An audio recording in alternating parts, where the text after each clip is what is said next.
Morning, folks. Zehotep here in Everquest Legends. We are headed from Surefall Glade to Palace. We're going to go grab a medicine bag.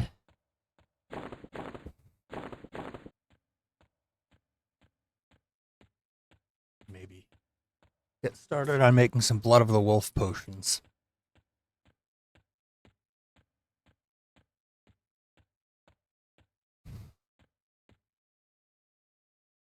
And eventually shrink potions.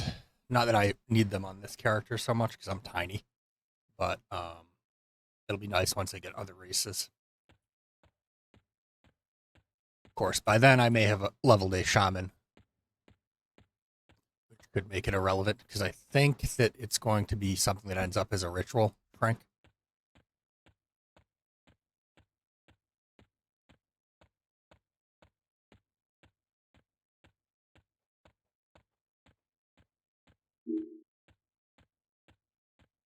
They are, of course, on the Magician Cleric Ranger, the stronger of my two builds. Or loadouts, whatever you want to call it. Cat, get down.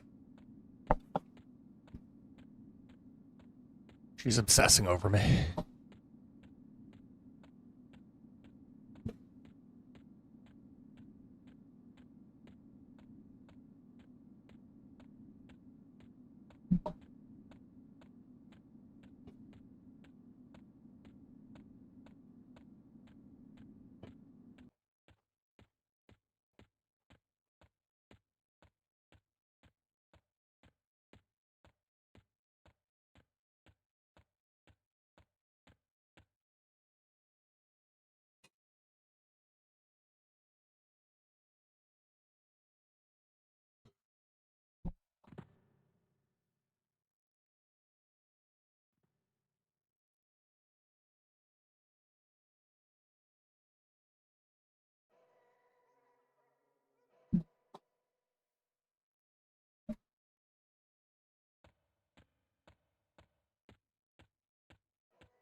Nobody in Blackborough. Not going to get pulled into the whole going down to Snake Fangs thing.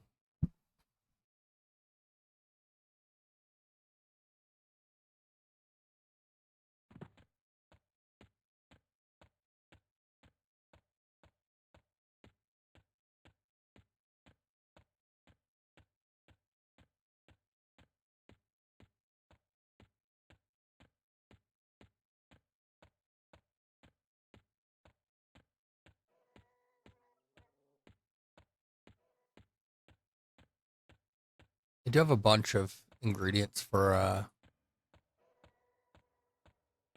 lot of the wolf potions in my bank.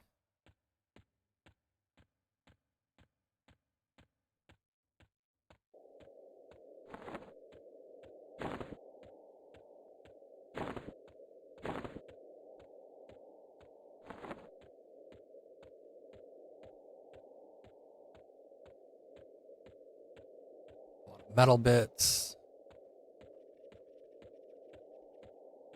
Lizard meat. We got a ton of lizard meat.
Get down.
Hellas.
Yep, I'm doing some crafting, getting some alchemy supplies.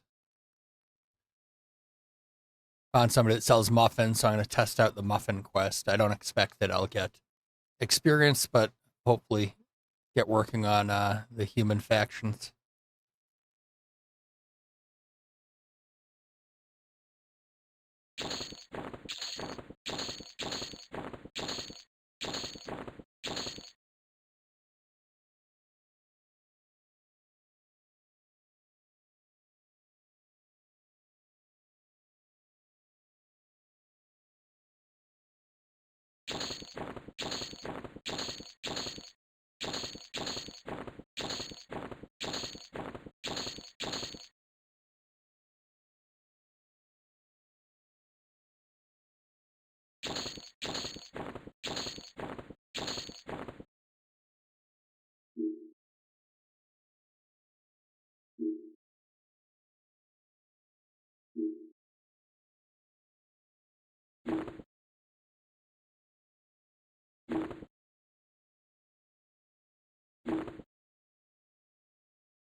Nice.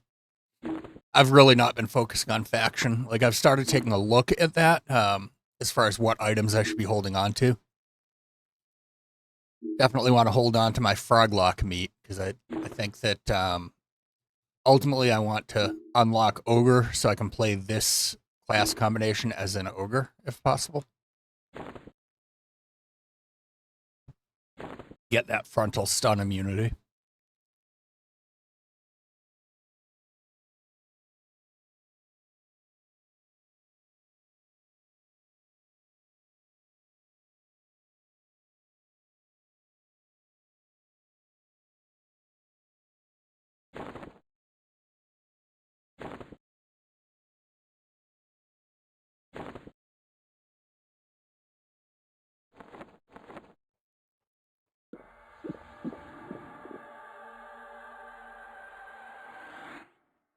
Okay, now I have Spirit of the Wolf on a class that doesn't get it for a few more levels.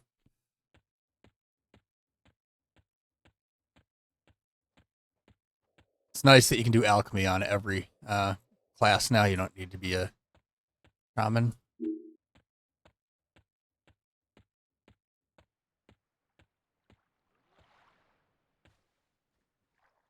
It makes Spirit of the Wolf accessible to everybody.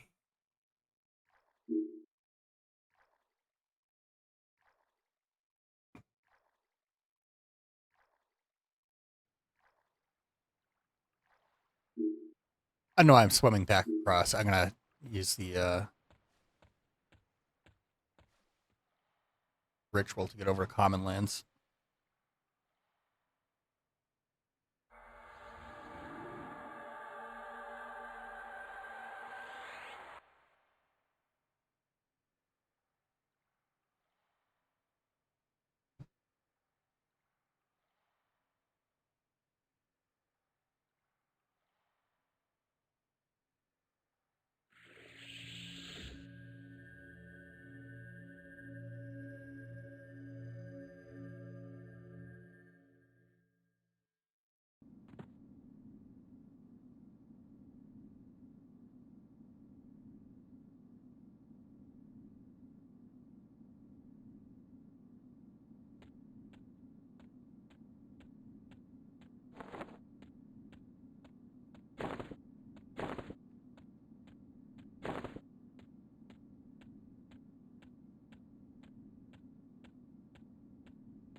wrong way.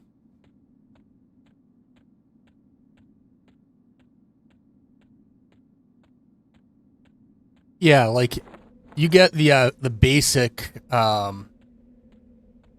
silver enchanting and clay enchanting. Everyone will have access to those because once you hit level 10, you will already have those on your enchanter, I believe. I know the silver one you do.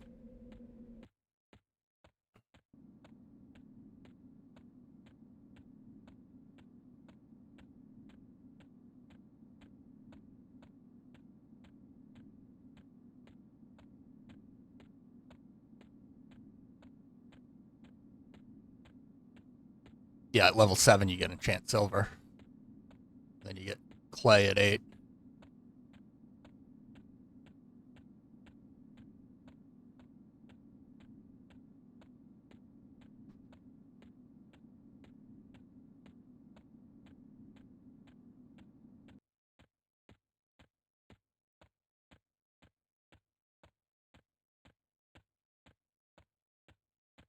I started working on smithing as well. I made banded bracer +1. I figure get the basics for each trade skill because you can combine and you can get some items that are going to be better than most drops early on.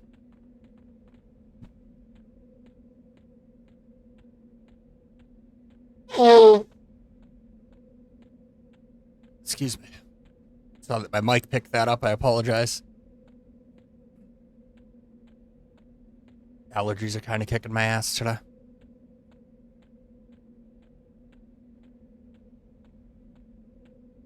We're going to jump up to a difficulty 4 going through East Common Lands. That way I can try to get some more. Yes. Yeah, you can combine crafted items. So like this, banded bracers, I made a few of them and combined them.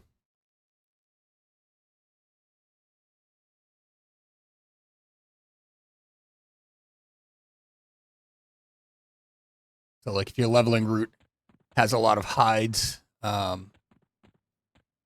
no reason not to pick up a sewing kit and make armor out of it when you've got a bunch of empty slots, right? Even if you're a plate class, something is better than nothing.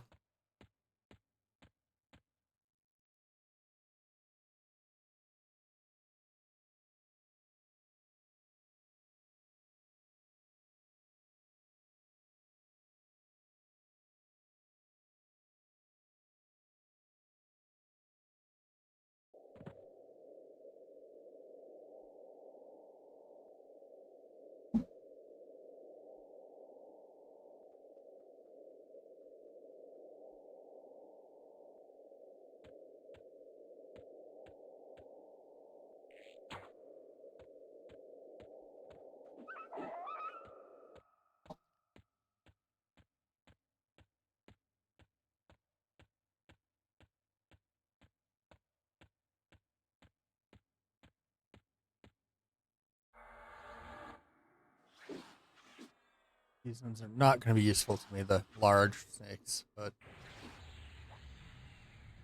giant might be.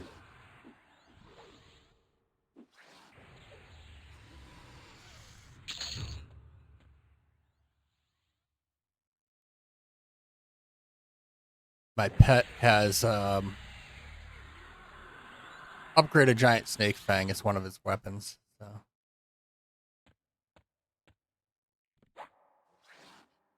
yep, I could probably make I should have kept those. I could have some success making handmade backpacks at this point, I think. What is my No, I would not have much success. I would fail way more often than I succeed.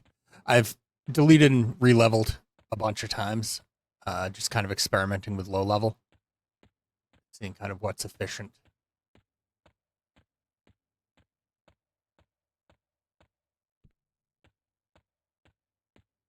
And I had raised tailoring up quite a bit on a character.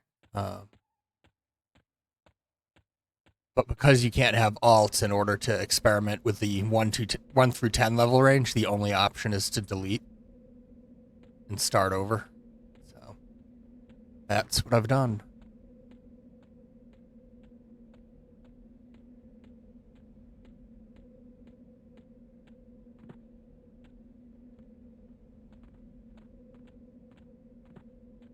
That's a large.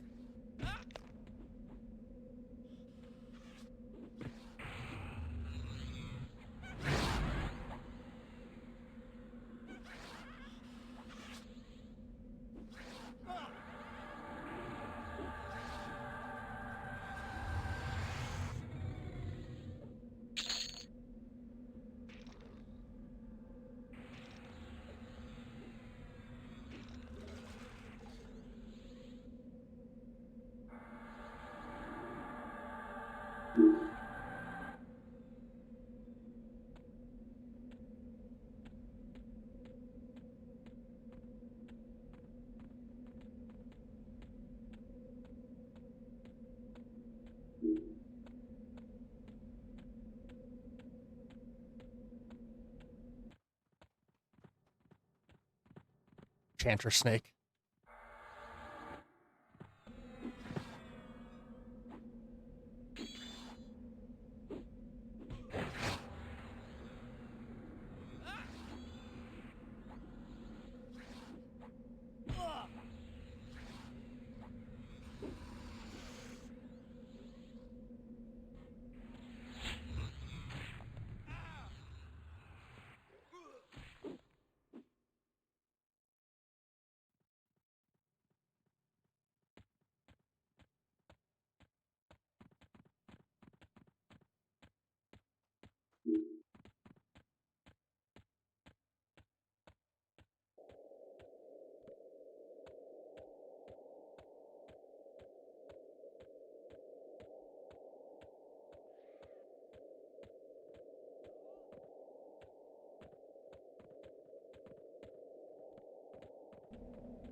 Don't need those. I have a file now.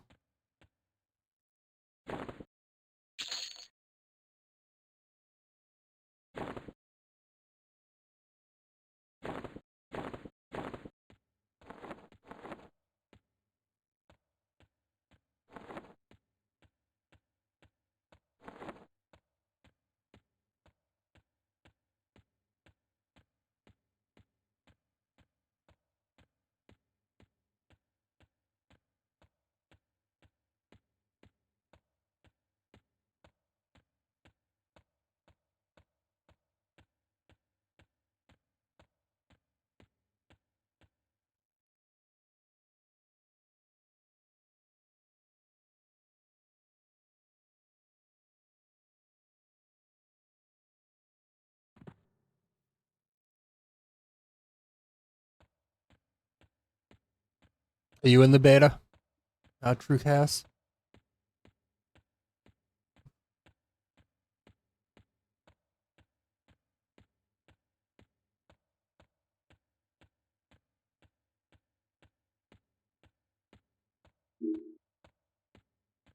I'm curious what folks are planning on playing.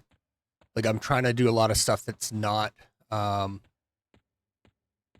big popular loadouts. My main plan was to do Magician, Druid, Enchanter, but each of those classes still needs a fair amount of work. Druid, it's got a bunch of spells that aren't in yet. A Magician, the pets are not multi-classing yet, so they should be stronger at some point. And then Enchanter doesn't have a lot of their AAs.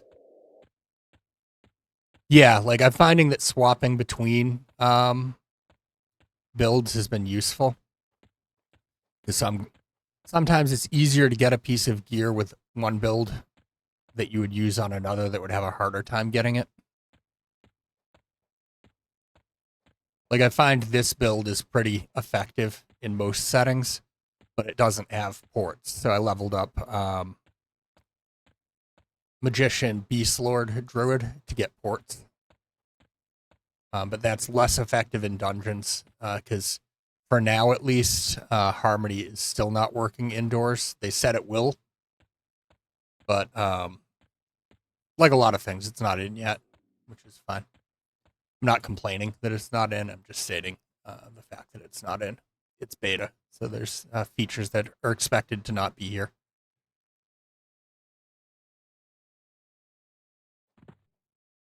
Okay, so we need to find Pandos if he's here.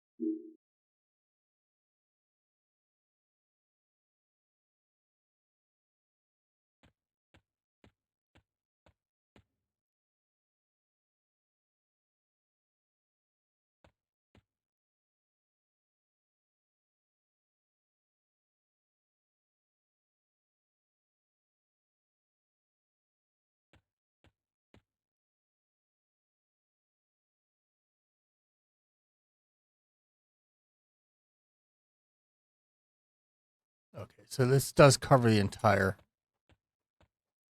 zone, really.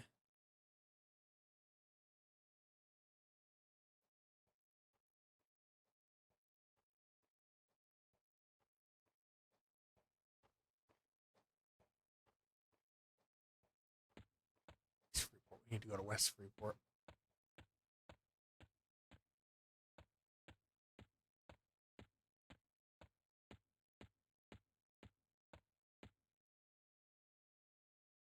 Cleric, Warrior, Enchanter is a really strong build end game, from what I'm hearing. Yeah, makes sense with that you're looking to do that for rating. Cleric, Rogue, Monk. That'll be interesting. You've got the heals, and you'll have lull, which will make dungeons decent.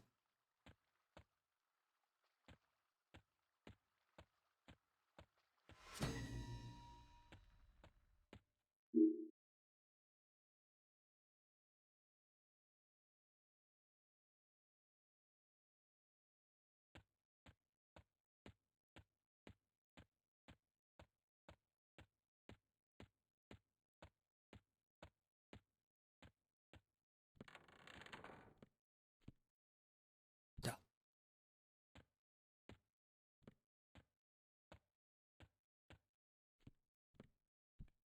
Where's Pandas?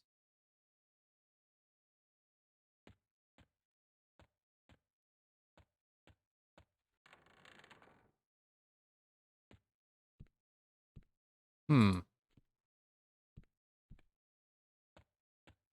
It says he's here. It is tracking him. Got to be upstairs or something. Is there an upstairs?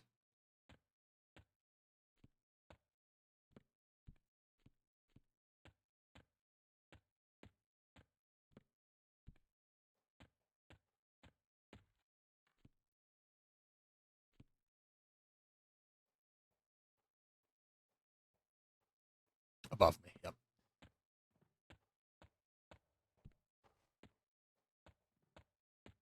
There he is.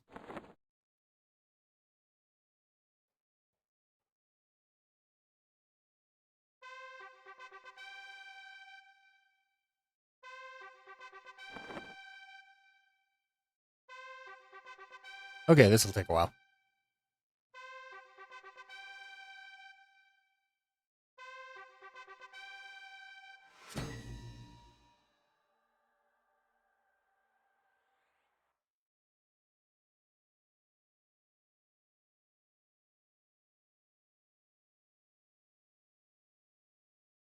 Factions.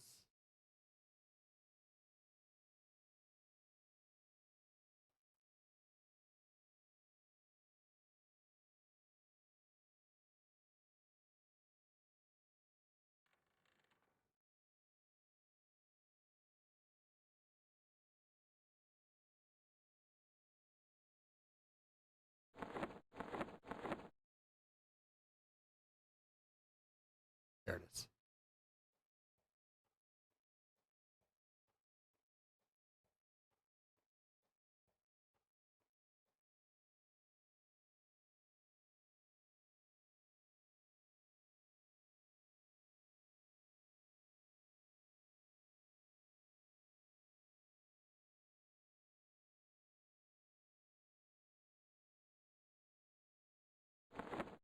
I'll continue to turn them in, even though it looks like I've maxed those factions already.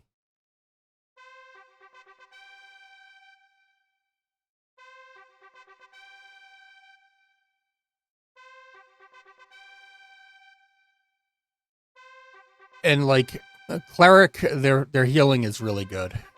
I will give it that, especially with divine turned on. When I'm soloing in, like I've been doing a lot of Kazakh Thul. I was taking like not grinding experience, but when I would occasionally get a mob that was much higher in level, I was able to survive when it was just one of them. So like I got an ad that was level 28 when I was level 14. Killed the one that was close to my level that I had initially pulled, and then was able to actually survive and kill the level 28 when I was level 14. Not an efficient way to get experience, but it is survivable.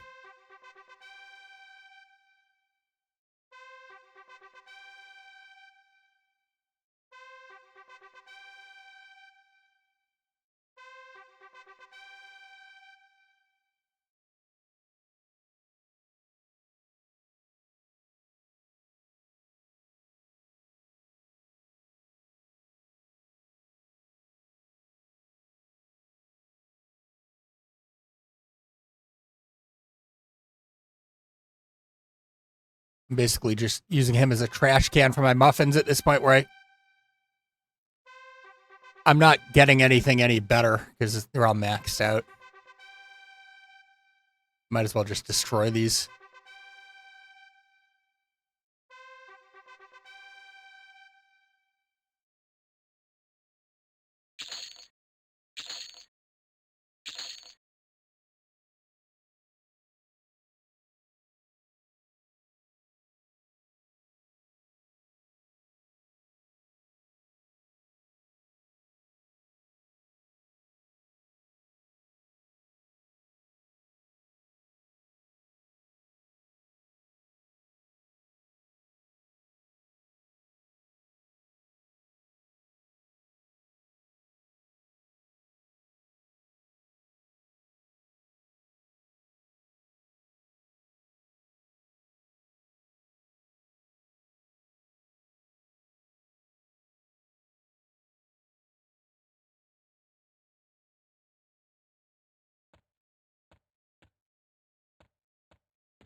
Looking for Lissa Truegreen or Zazrin or Lindy.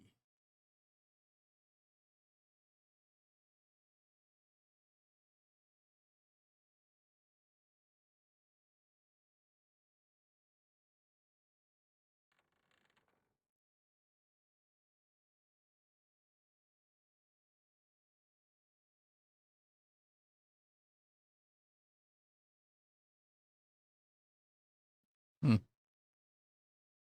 I'm not seeing her.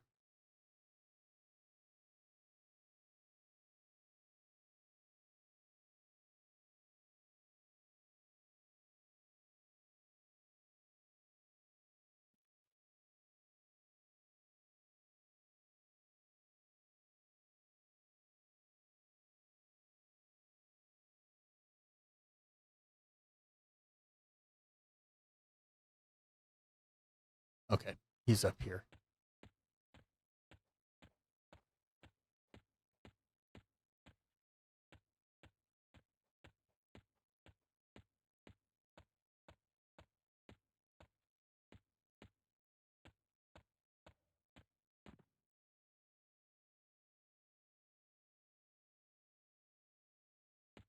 I would imagine that, yeah, the base stats probably do change, but hopefully by endgame, just like in EQ Live, that stuff won't matter very much.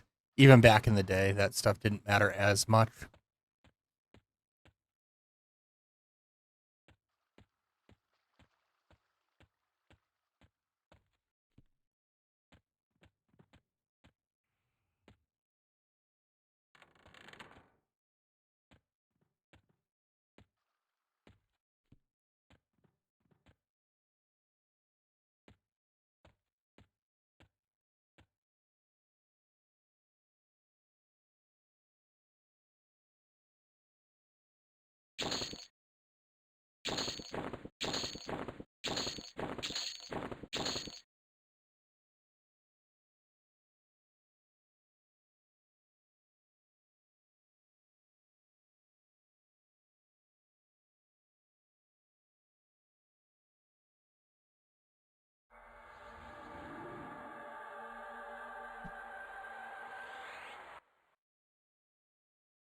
Let's head out.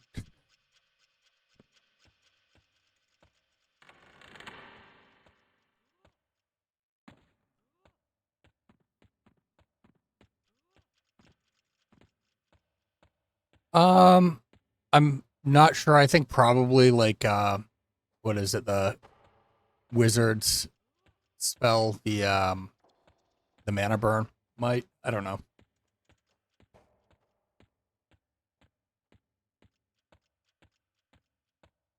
It's been a long time since I've dug into kind of that much detail with things in this game.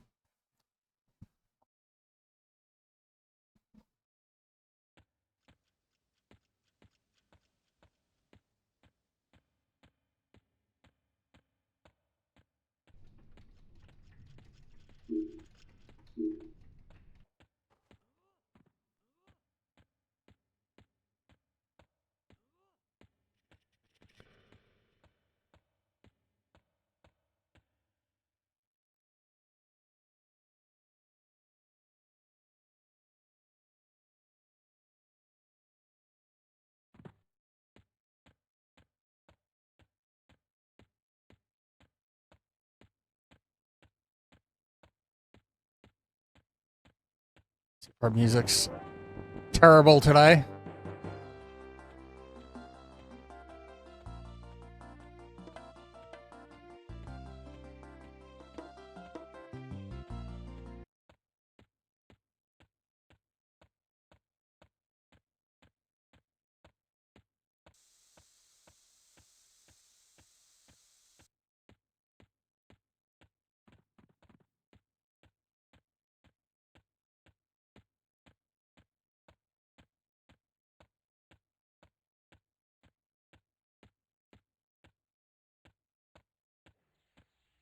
Bard Necro.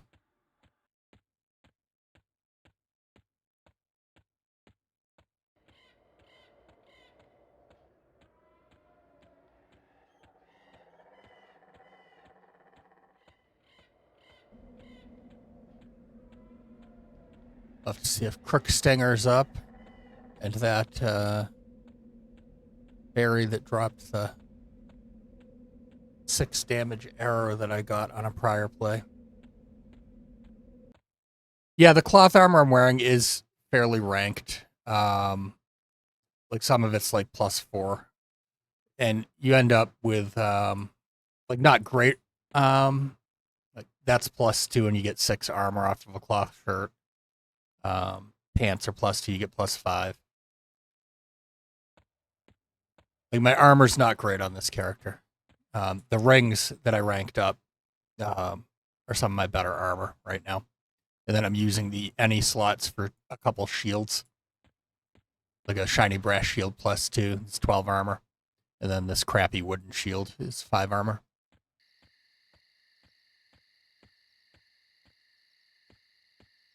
As a pet class, it gets kind of interesting trying to gear up armor on both you and your pet, deciding who gets what. I like this combo. Like it's decent. Not sure how it'll hold up end game because it is it's a ranger but with plate.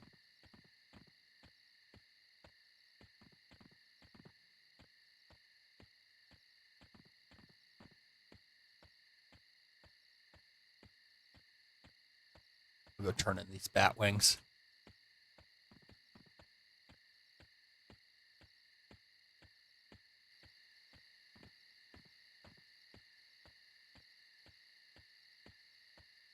Like this build has a fair amount of utility.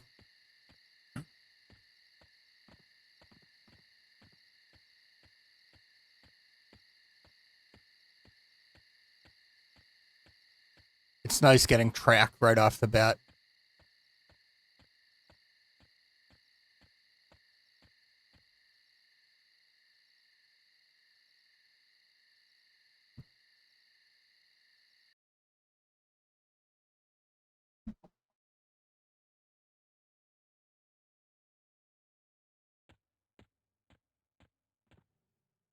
No, I swapped back over to oh, sorry about that. Yeah, like I started out as a mage beast druid. I'll fix my title. I'd forgotten that I included that in my stream title.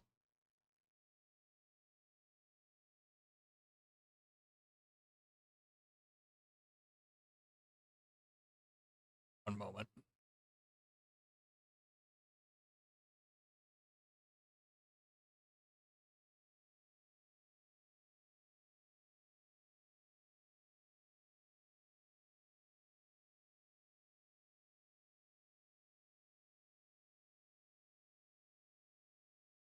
I'll just set something more generic.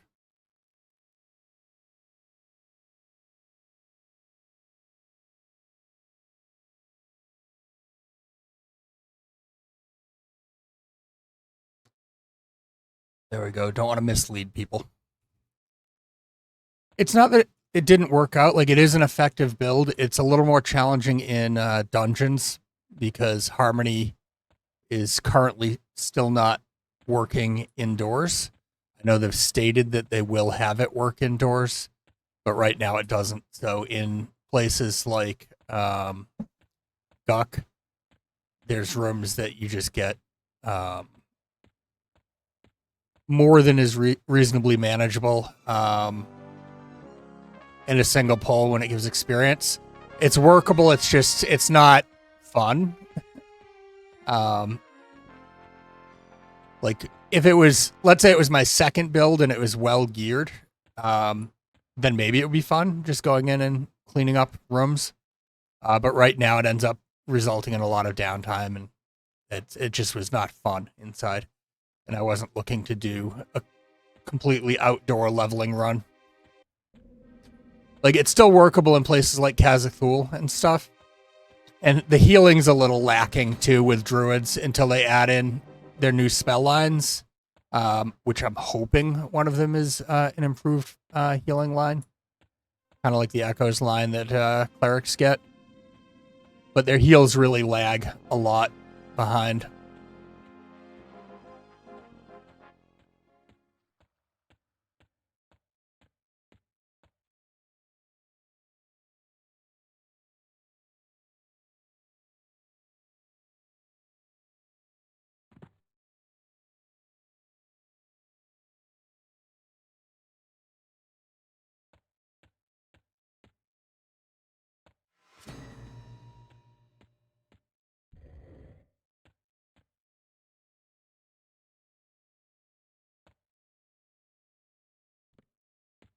here somewhere.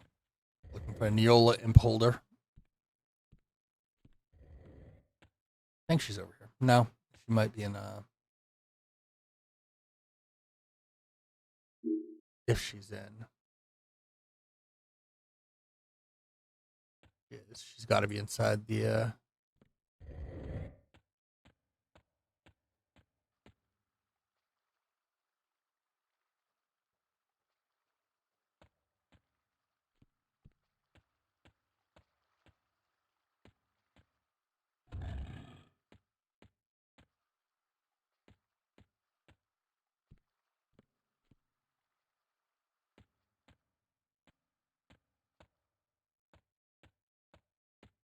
oh.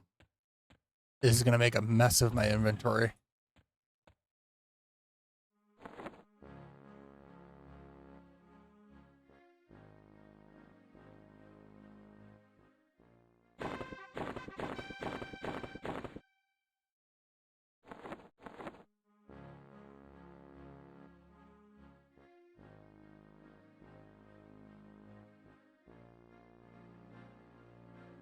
Yeah, I could have brought more Keepers of the Art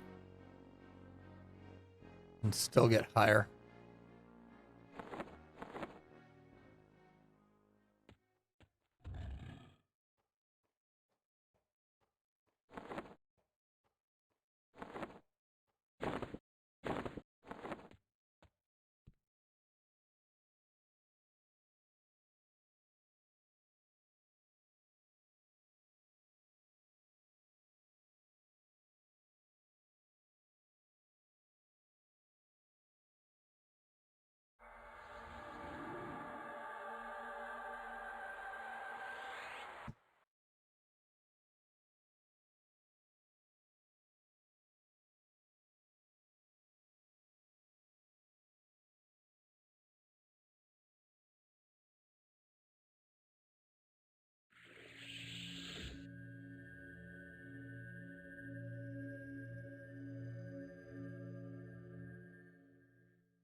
See what trouble we can get into. Maybe we'll do high pass. I want to try to get a polished granite tomahawk, or actually two of them, up to level 4 so I can pull off the proc. One for my pet, one for character.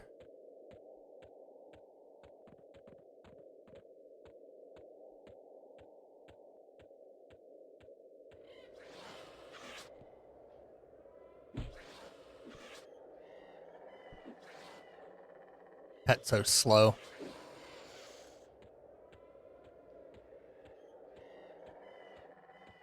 And we will not pass on these. It looks like the ring drop rate might be lower. They might have adjusted it. It used to be like almost every one of these. Like maybe 2 out of 3 would give you a ring.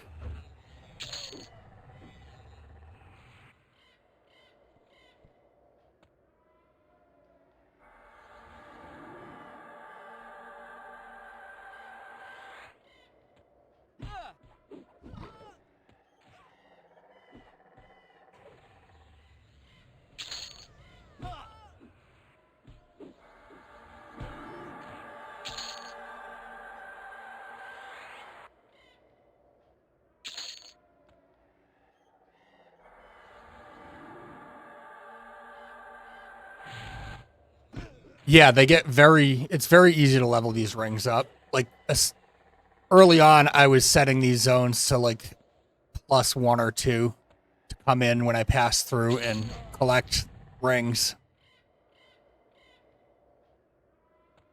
It's relatively easy early game, dexterity and armor class.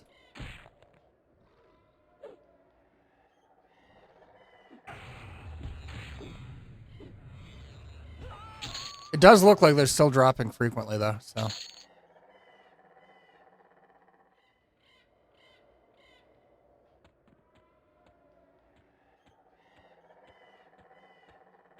And we are going to do the inadvisable. Although at this level, I should be okay. We're going to pass through Pithacor at night. I say I should be okay. I will. That almost guarantees that I'm going to die.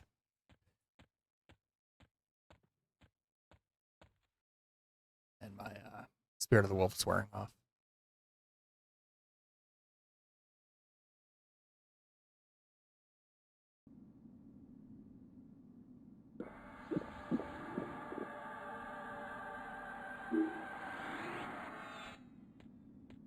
Let's go.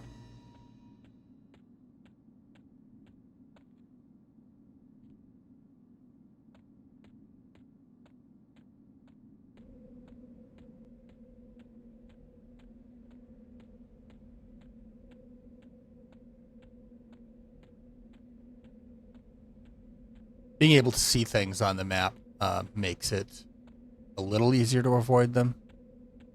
It'd be nice if you had a kind of ring that would indicate aggro radius, but it would really need to be around each of the enemies. That would be probably a little much.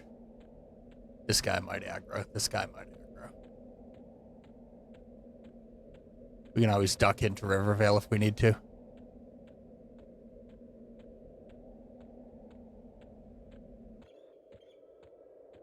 That's a little close.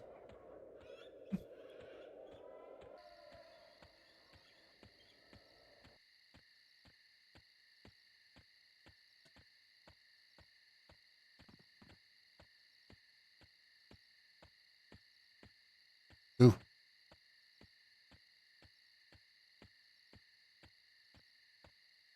We could sacrifice our pet as well to get some space or something if it aggroes.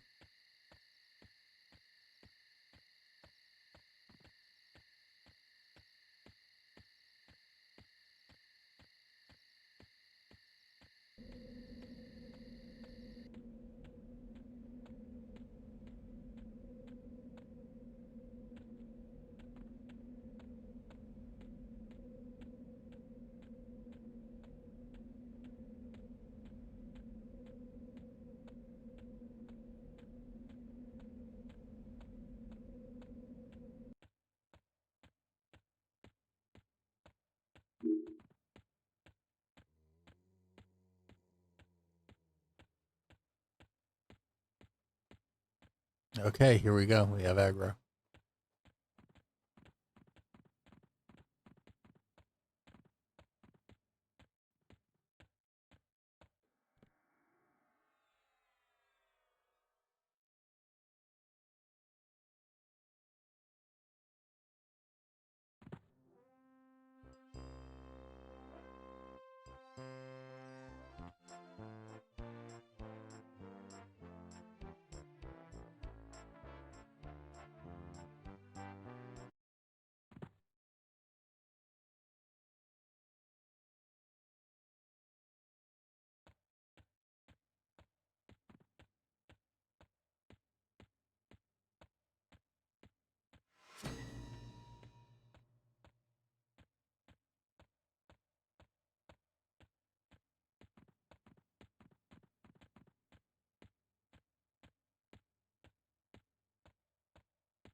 See what the picks look like in here. I could see this time of day it being pretty dead. And I don't think this zone's as popular as a lot of other zones. So I might not need to burn my personal instance.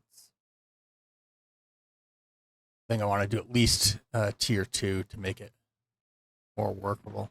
Get the proc. Okay, so there are people here.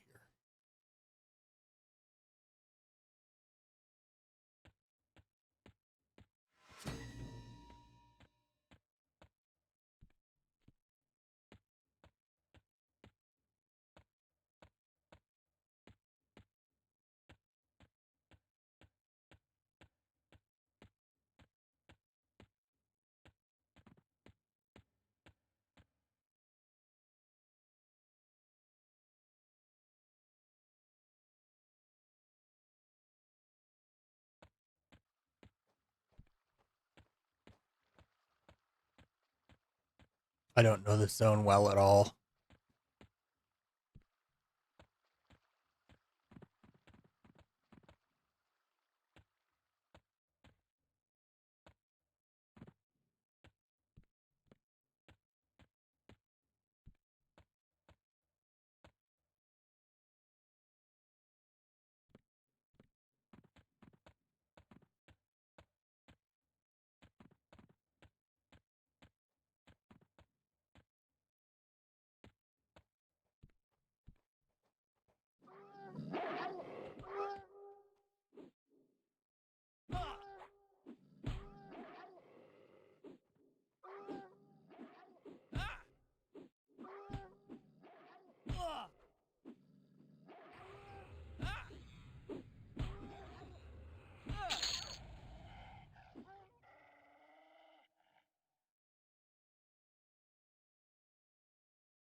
These guards.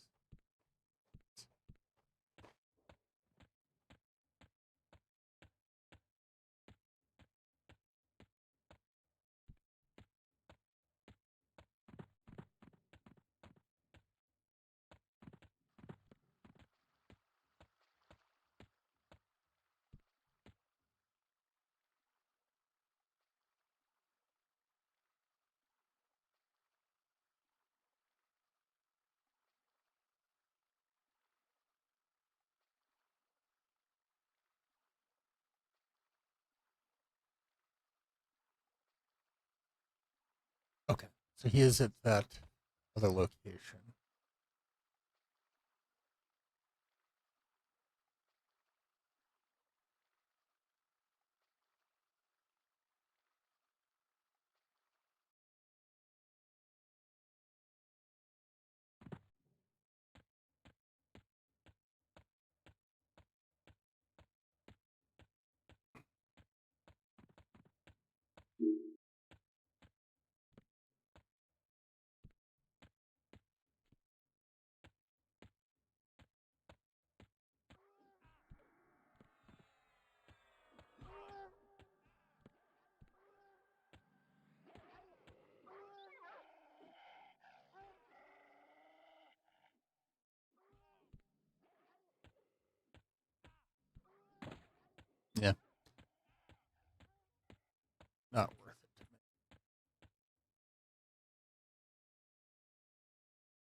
Figure as long as I'm low on mana.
It views Lull as a buff. And it views Echoing Light as a buff for the purpose of quick buff.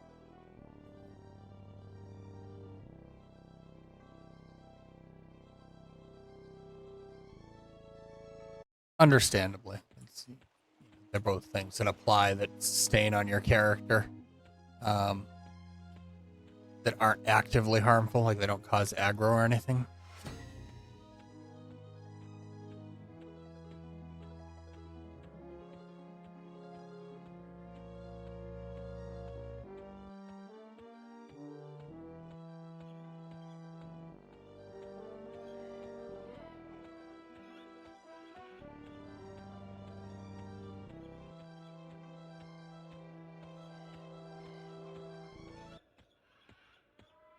We'll check out Paw, I think.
It's not a dungeon I did a lot of.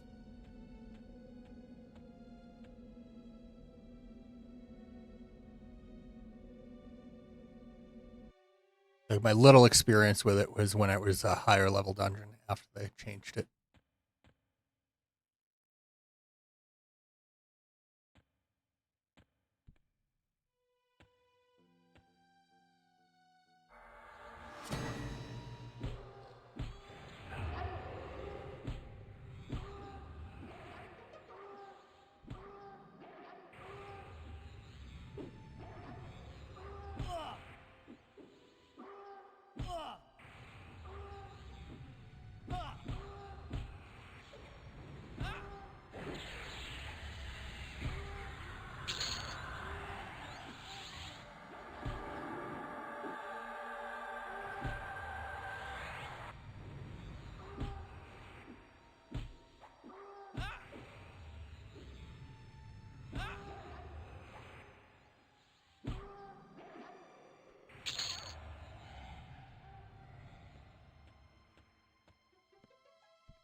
Oh, we got somebody here clearing.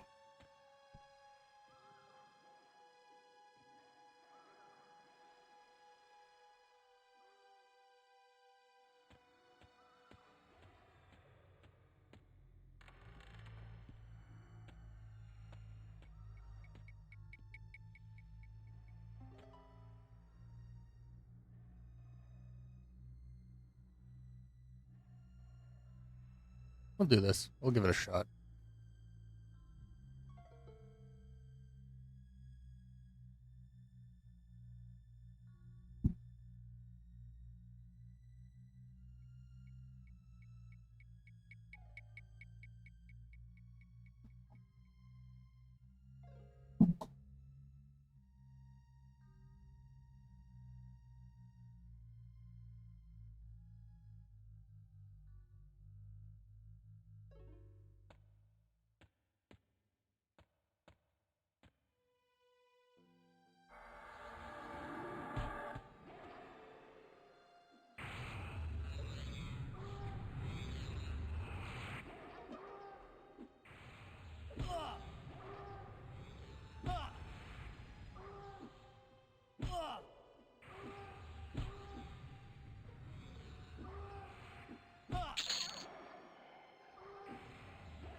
I want to take a look at this UI piece, see if I can get that border a little bigger. That's more obvious when it's engaged.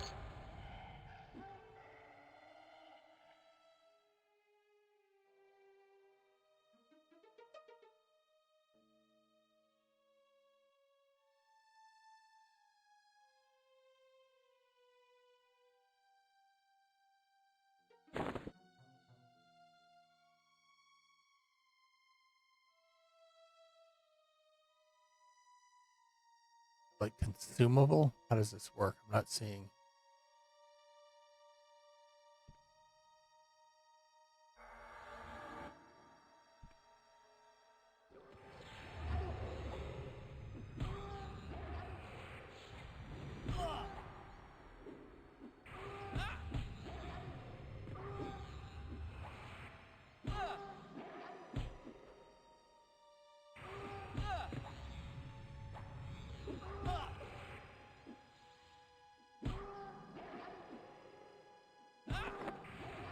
Oh, it's 5 charges, yeah.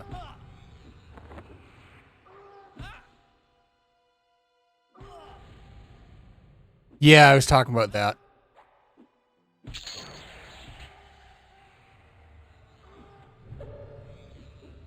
Is there a UI option that can make that more obvious, or is it like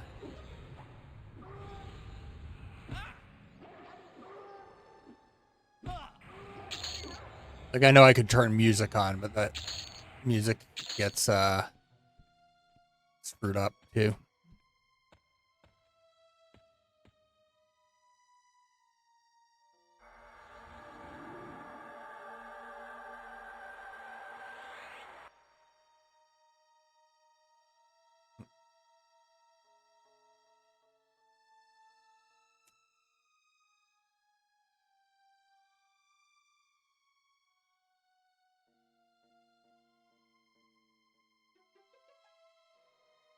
Where's that at?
That's it. Let's see. Oh yeah, that's better. Like a single pixel wide is not easy to see on 1440. I can only imagine if I was playing on one of my 4K monitors.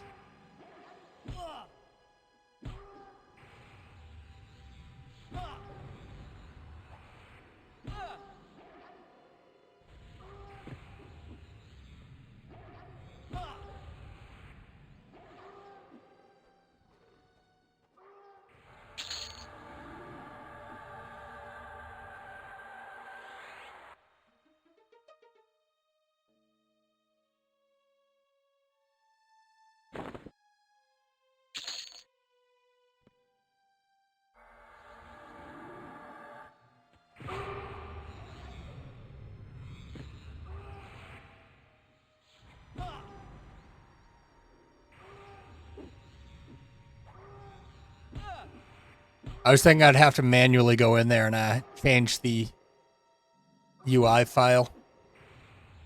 Because I already tweaked it. I changed it to the Lucklin era icons.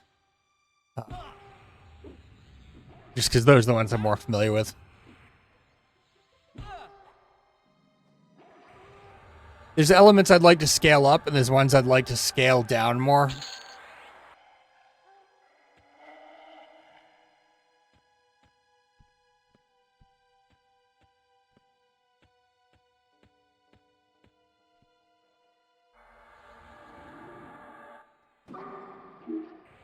Because it's kind of a balance. You need enough information to play, but you don't want it to cover the whole play area.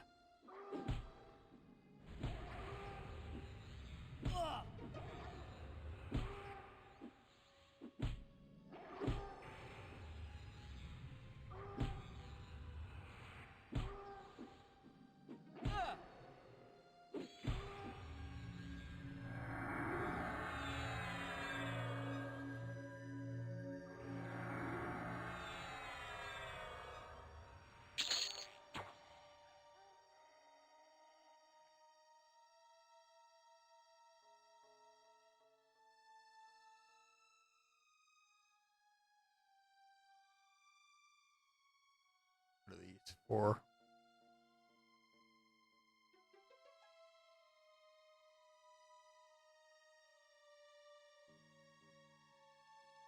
Yeah, EQ Live, the UI is a mess. I've played with it, and it's just... there's issues there.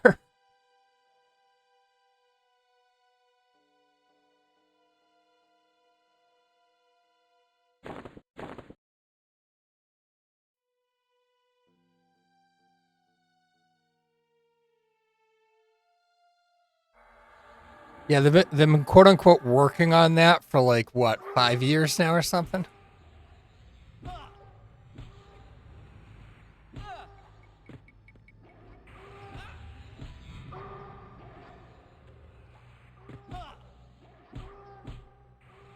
Yeah, it's been a long time. And I'm not trying to like pick on them or anything, but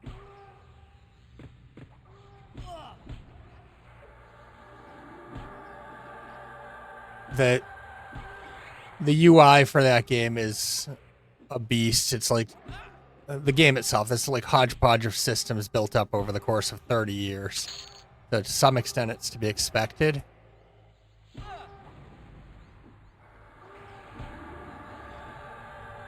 You got several different kind of interfaces for quests, several different interfaces for instant zones.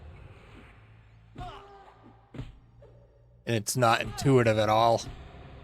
Even like while they're doing a lot of work on EQ Legends, there's a lot of things that are still not intuitive.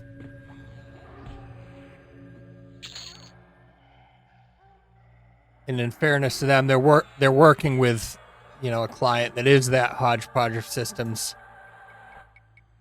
and they're doing good work with it. But it is,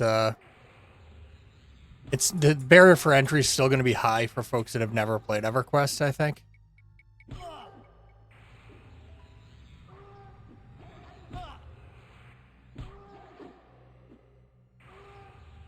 Yeah, like it wouldn't surprise me if in a sense, EQ Legends ultimately ends up killing EQ Live if it pulls enough folks away from it. I could see it being something that EQ Live ends up dying.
Oh, does he have the whip?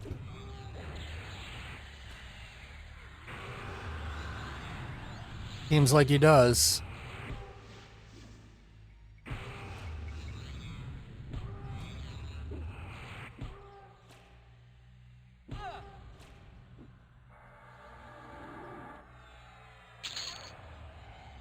Nope. Personal loot screws me.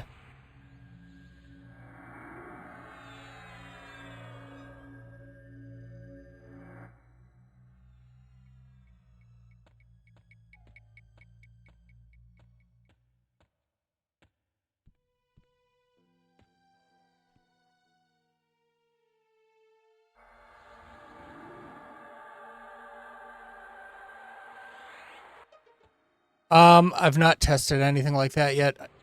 You can certainly put a proc on a pet weapon. But if it's lore when equipped, that would almost certainly be a factor. Some things are, some things aren't.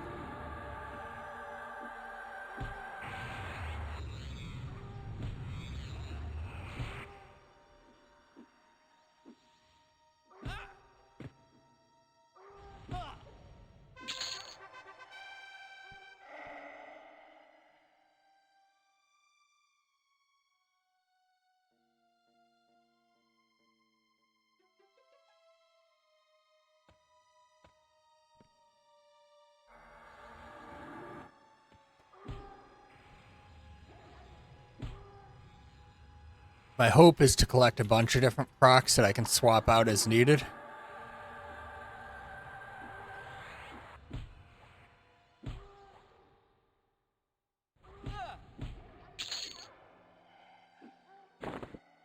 I don't know what these things are for. I'll figure it out later.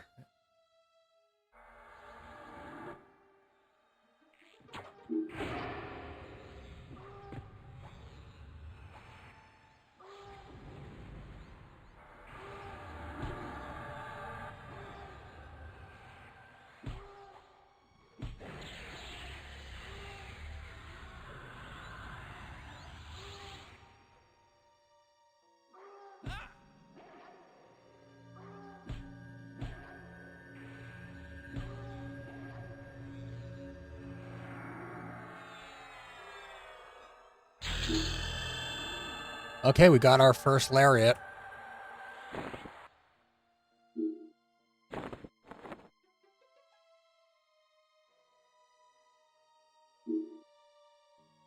We got a level, which is nice.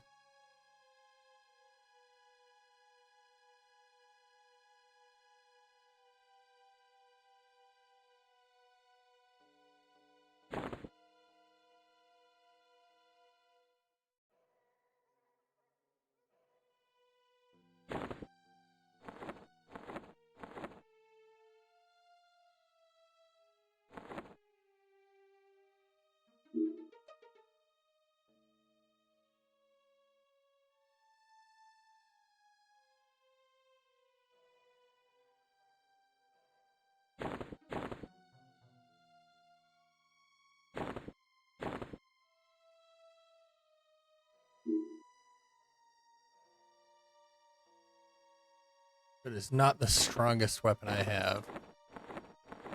We're gonna try to get it up to 4 so we can get that proc out of it.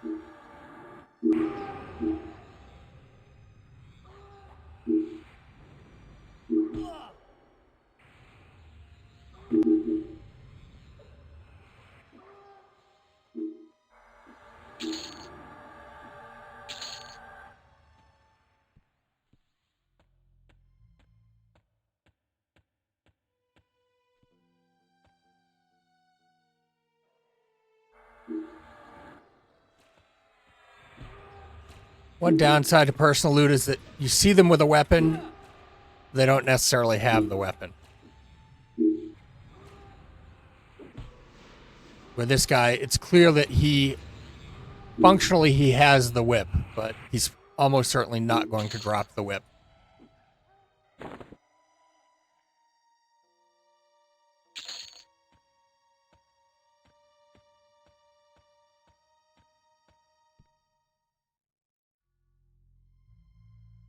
Oh, the skill ups, yeah. Like I like the skill ups for audio alerts. Kind of one of the things that I think Everquest 2 did right.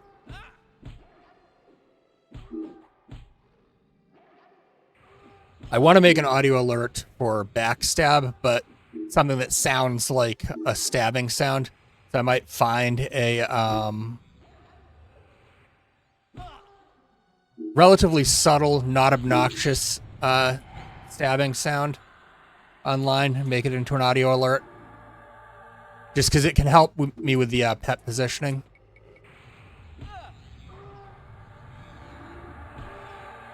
The good news is if you find the audio alerts obnoxious, they don't last long. It tends to be just for a minute or so after I level. I can turn them down a little bit too, so they're more subtle.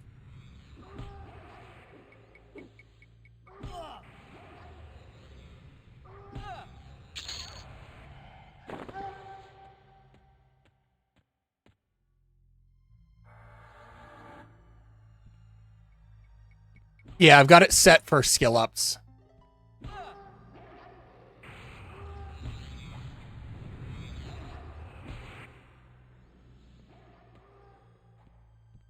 Want to back up here? We got a bunch of them at once.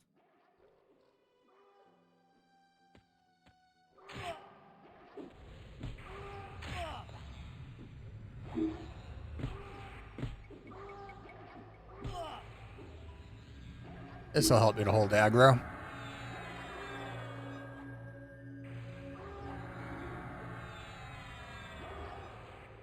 I think I actually have superior healing now too, not just greater healing. I'll have to check and memorize that afterwards.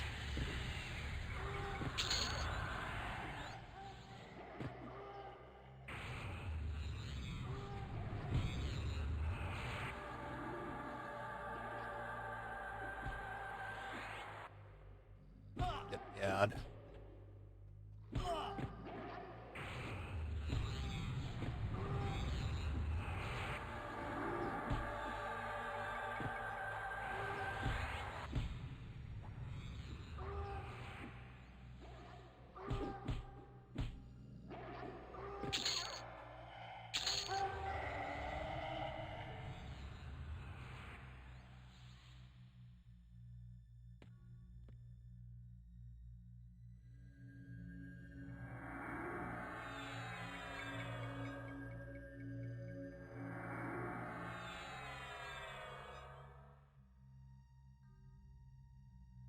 If we set it to recover, we're getting a little low on mana.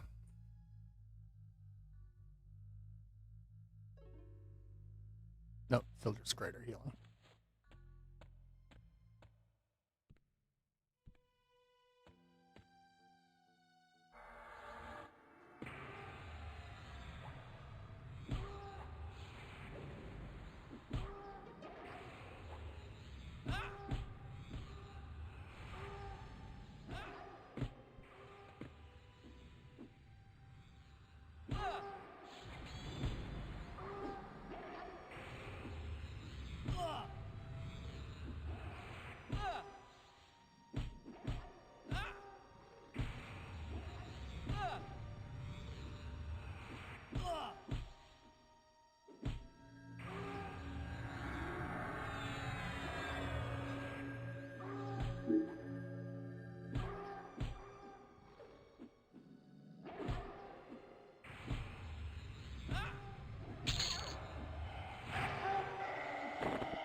Okay, so these ones are worthless.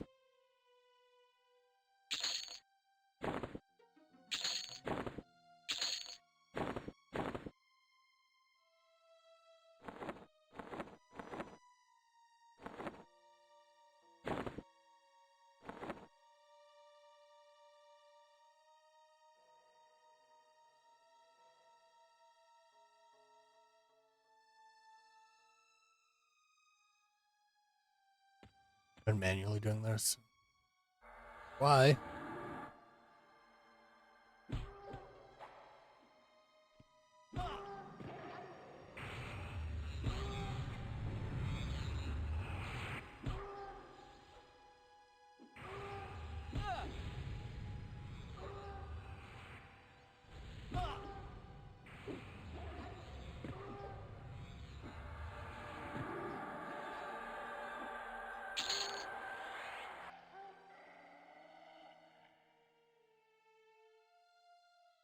Well, yes, we'll take that. Better than what I have.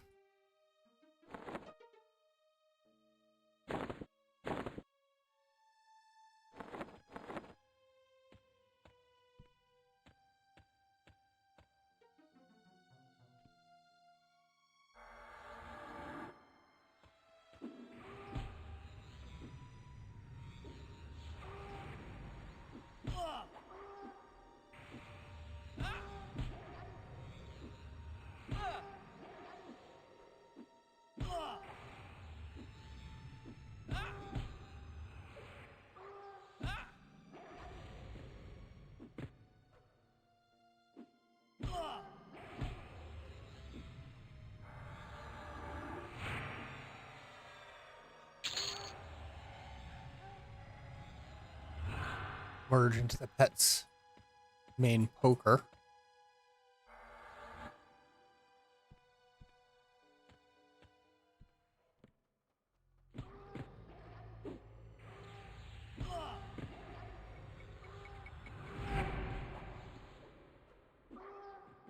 That's not what I meant to do. We're gonna burn these.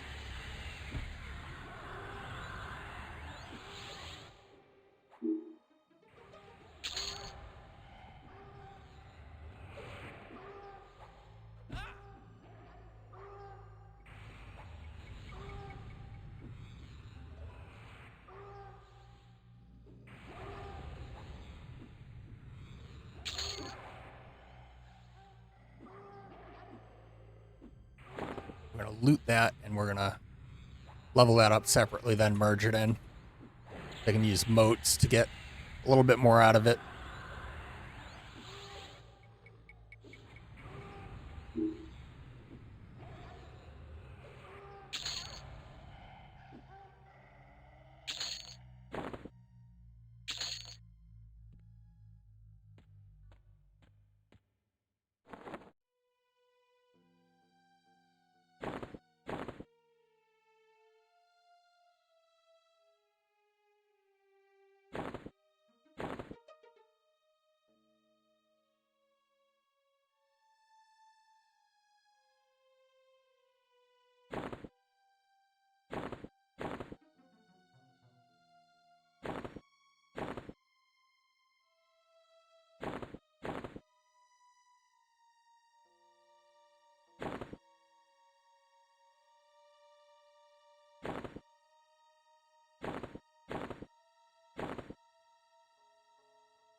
+3.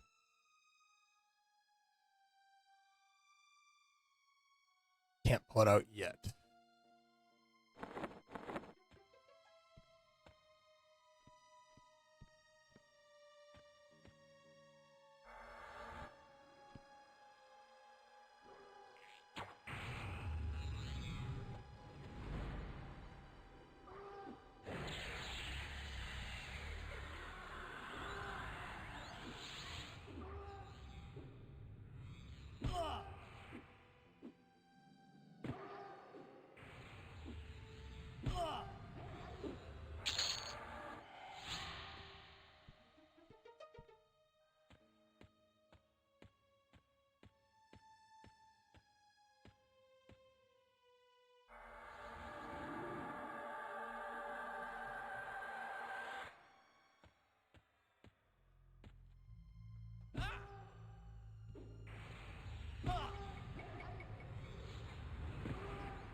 Helps if I'm attacking.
Yes. I killed a level 28 at level 14 yesterday. And this is not a well-equipped character.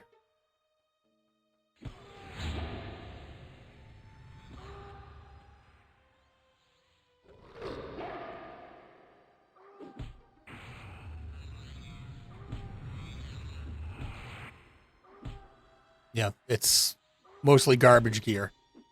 Getting some armor class really helped with these upgraded rings and these shields. And some upgraded weapons. But they're not... Nothing that I have is super hard to get.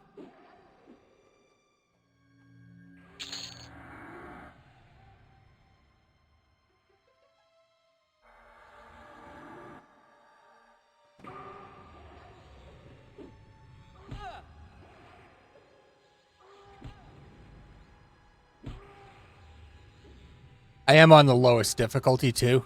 Yeah, like, the difficulty is low right now, because I'm not... Like, I'm trying to get experience. I'm looking to get some gear, but I'd not been here before.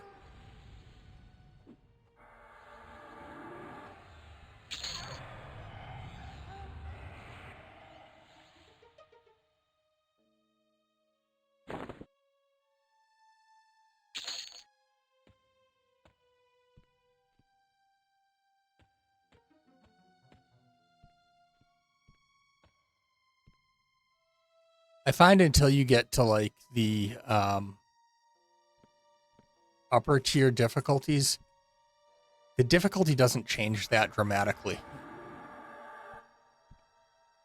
Like, it is different, but it is not, you know, it's not a big jump until you get to 4, at which point it gets tough.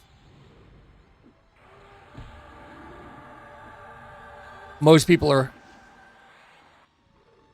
You get marginally more, but you can kill much faster in lower difficulties. So your experience per hour is generally best at 0 difficulty.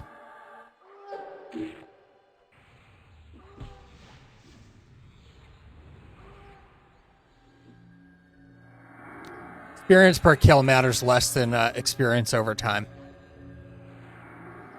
You get better gear drops. That's really, to me, is the benefit of higher difficulties.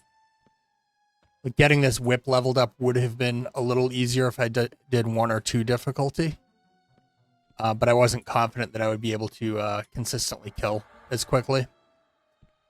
So it's kind of a calculated decision where these whips appear to be common enough that it's going to be relatively easy to level them up to get the proc out. Yeah, like difficulty 1 is decent. Like, it's not substantially harder than difficulty 0.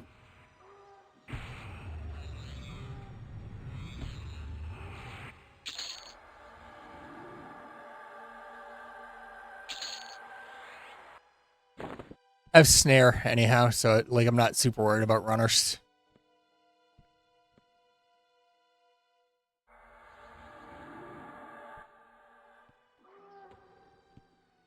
Yeah. The I use the really quick casting, short duration druid snare. It doesn't bother me. Some people it does, but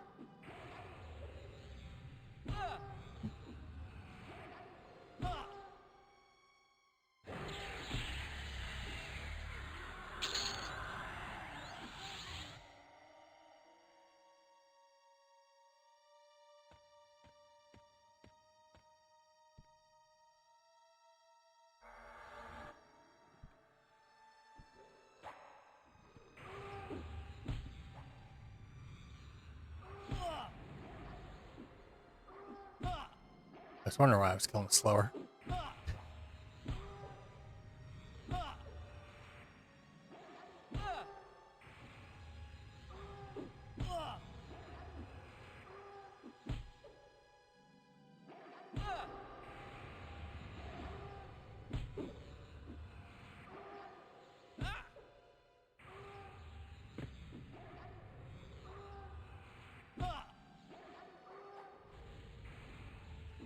That should be fun.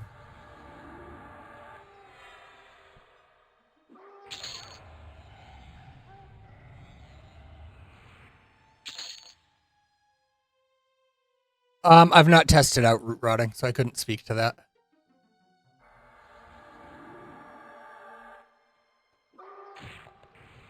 My main strategy is to basically face tank while the pet backstabs.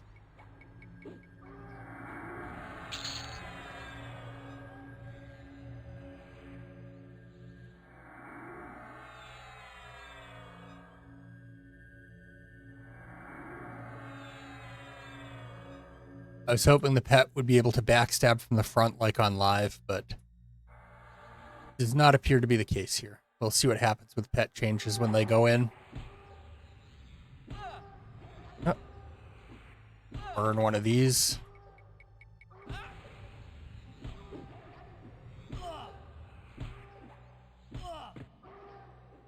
I think it could be an interesting rogue to build a rogue with a mage pet, because then you can chaotic stab on your rogue.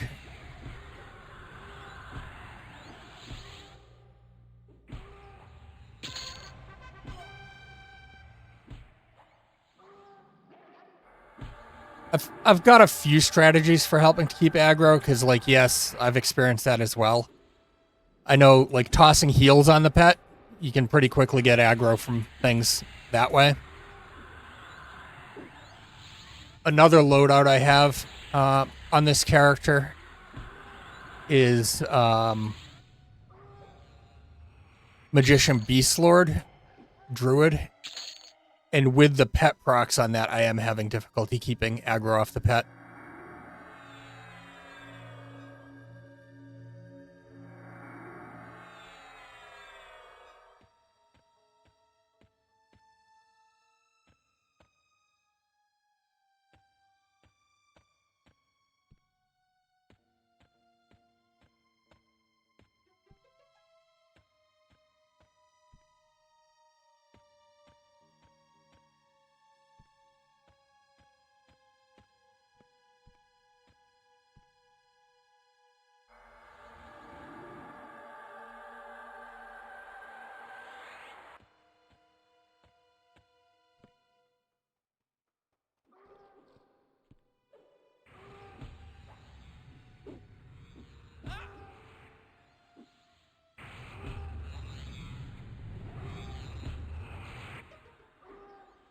Yeah, like it'll be interesting to see what happens with pets when they add in multi-classing, and if the pets get any other goodies. It'd be nice if the mage could get an AA that would give pets like an additional trait of their subclass. So like with rogue pet, if they could get chaotic stab, with ranger if they could get, I don't know, fire fist or something.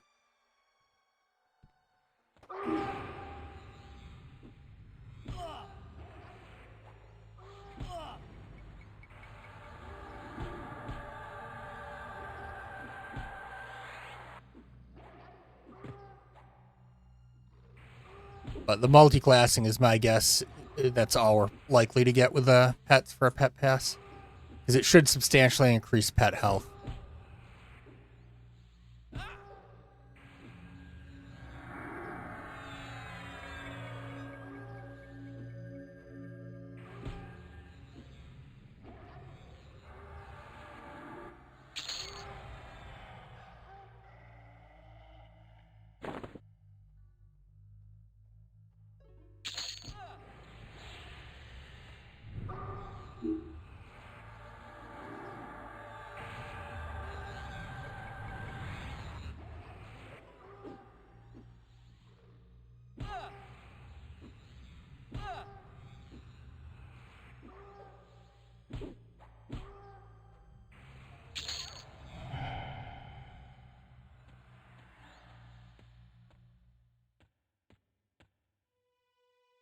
Are these whips lore when equipped?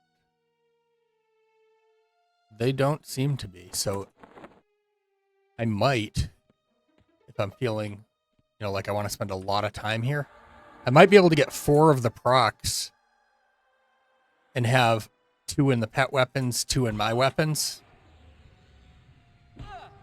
which could be nasty.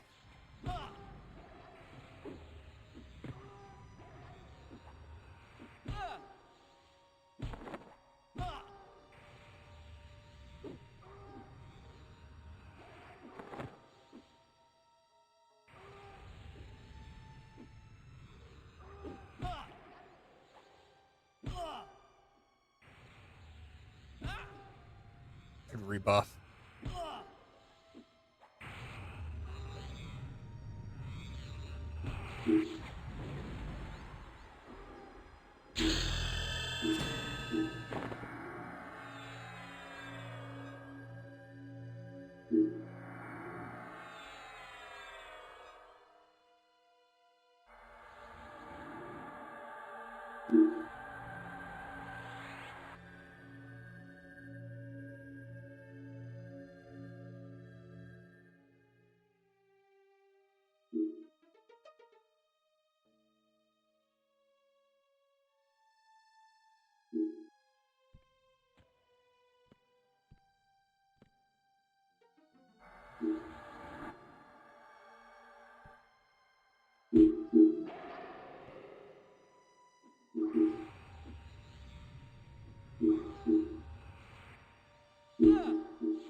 Yep, my audio alerts again because it just leveled.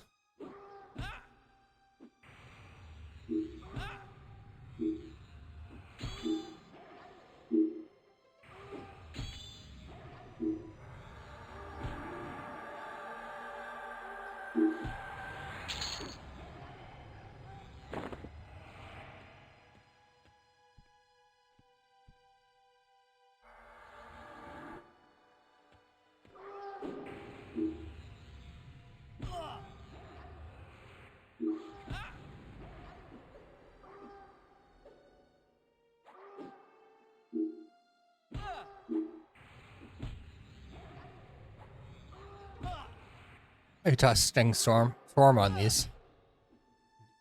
Strength. Next level.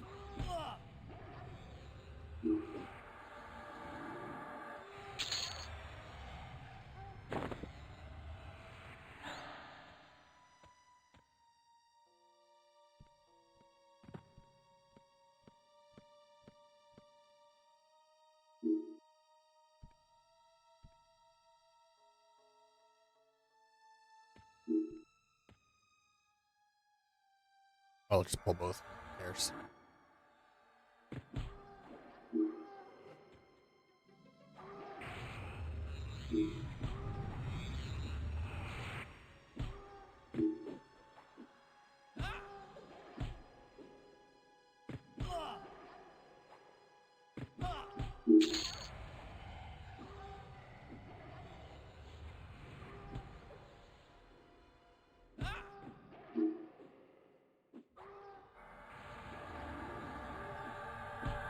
Kind of want to get the proc off of the whip and the warrens as well. It's got a choke effect on it.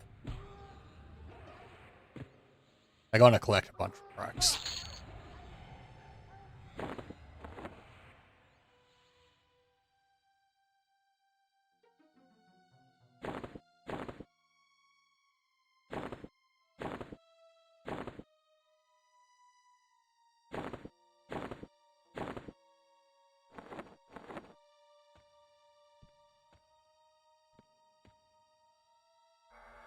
Getting closer.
What is happening with this as I do that?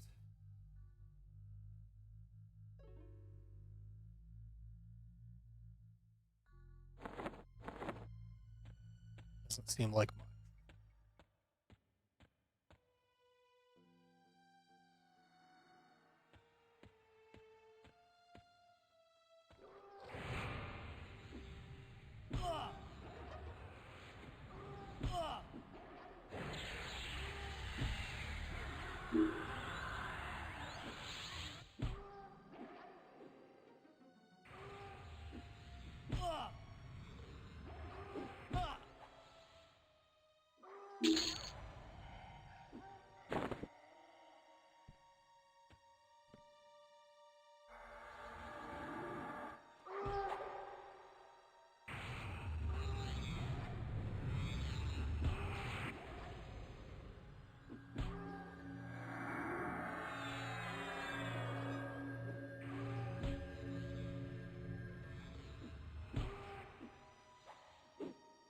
When I level, I should get a new pet, which will speed things up.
You have a lot of spears. I find steel spears, which is nice because my pet's using one.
Don't be cheap with the whips.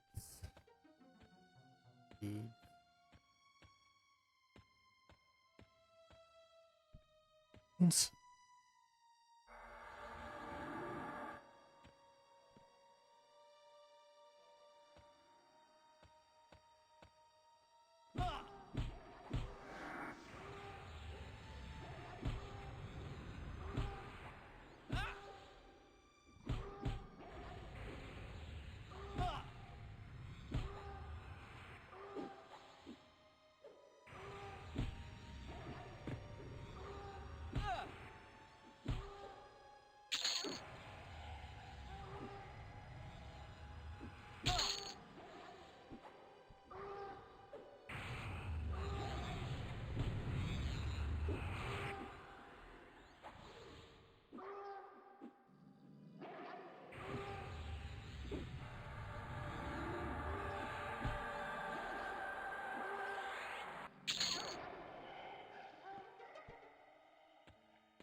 I think tentacle whips could be nice too for the life proc.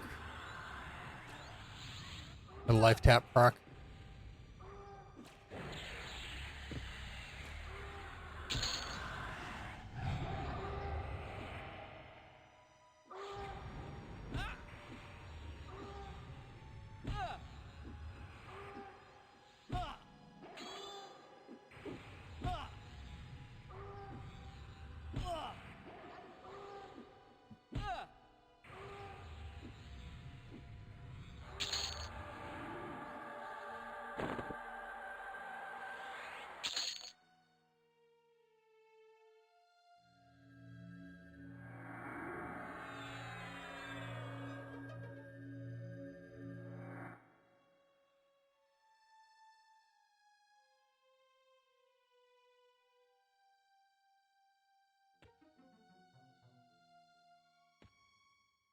Unaffected.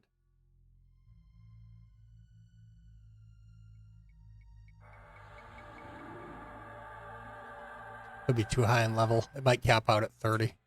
I'll have to look. I have to start using the higher level one.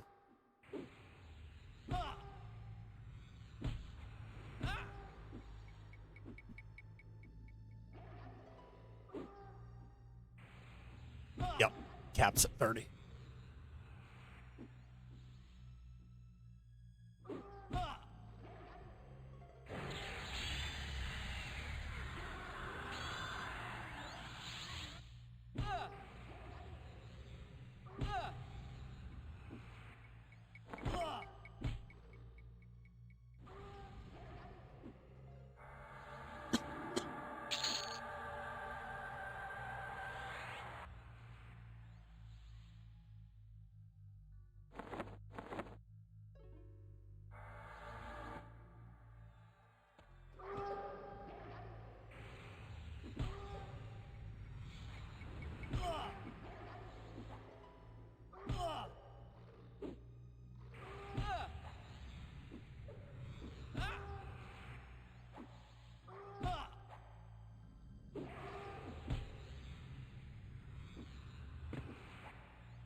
Folks, when they get in game, want to look me up, feel free. Maybe do some groups.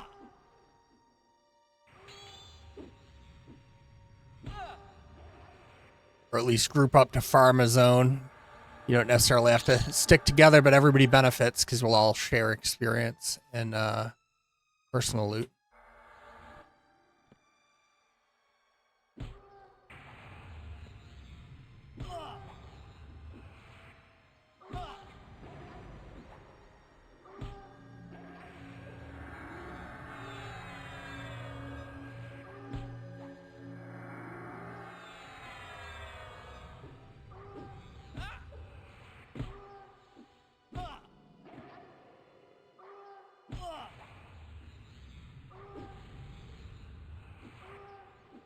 That is true. Even after release, though, like I'll still be playing.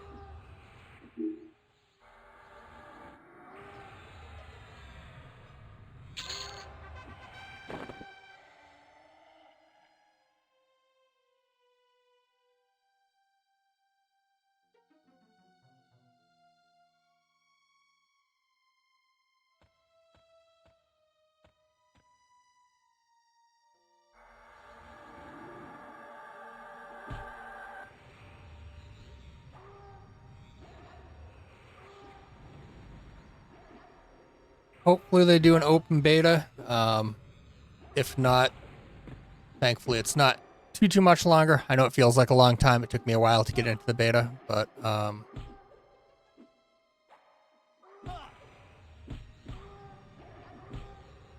you will get access eventually.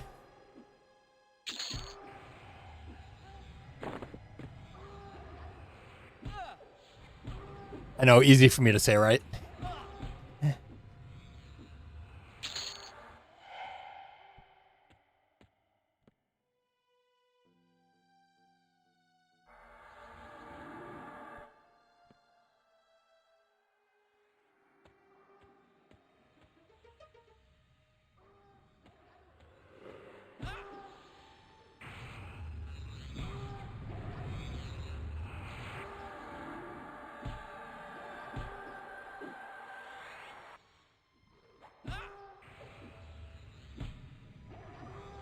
Yeah, like it's relatively close.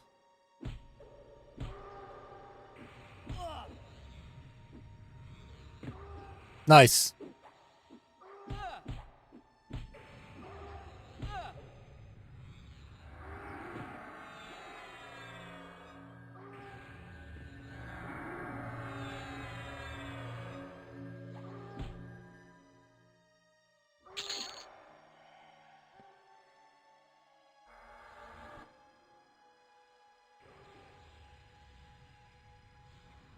You won on the one with where the one true mouse won, where Moth couldn't pronounce his name, or was it the other one?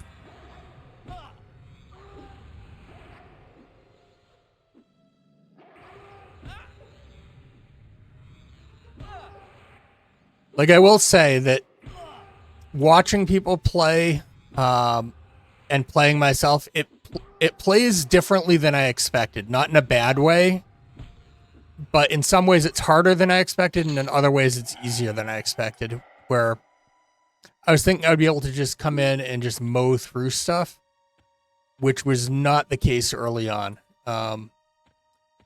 It plays very similar to classic EQ initially, until you start kind of, I've described it as kind of rolling a snowball down a hill where your power accumulates more dramatically than it would in normal EQ because of the item merging and because of the multi-classing. So until you've actually played it, it's hard to kind of understand kind of what the feel is like.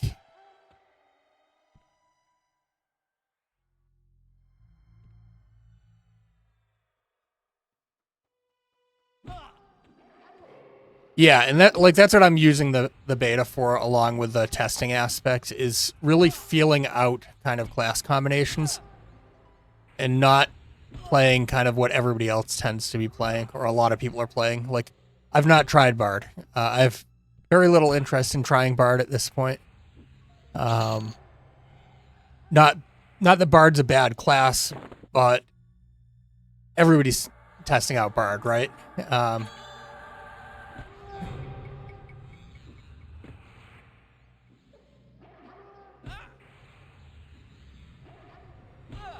Give me my whip.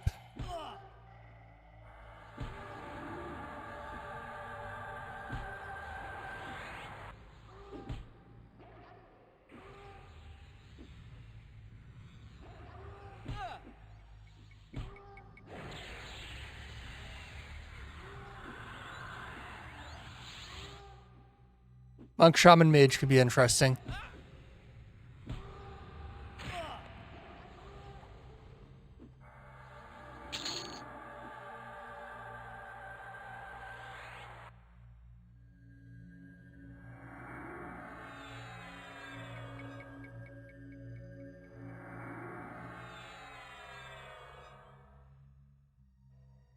I'm going to pause for a moment and let my mana get back up.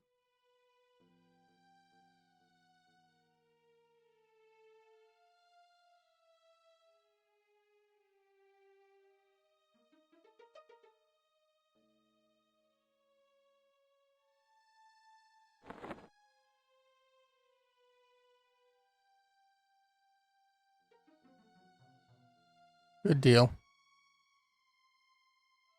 You have any favorite zones from Classic era?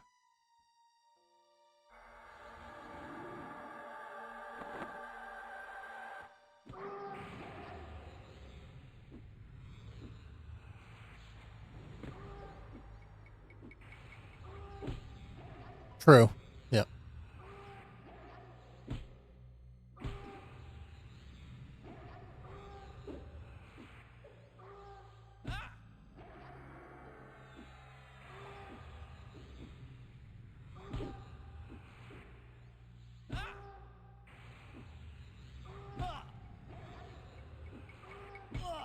On my main planned build, one of the big weaknesses is that because it has no melee classes, you don't get anything like the evasive stance or anything like that.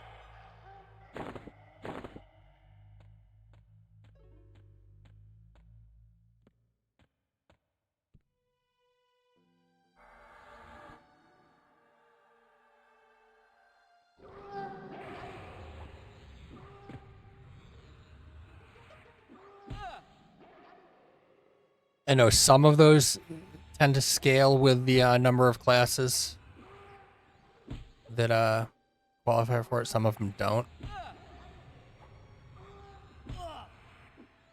Yeah, this one, for every additional wisdom class, you get a bonus. But I think all of the incantations and stances should function like that. A lot of spells you get auto granted at low levels up until about level 20. Not all of them, though, and it's not always the ones you would think. Like the Druid's Skin line of spells, you don't get auto granted. Their self only damage shield, they don't get auto granted. One of the water pets you have to buy as a mage. A lot of them get auto granted, like enough that you can play.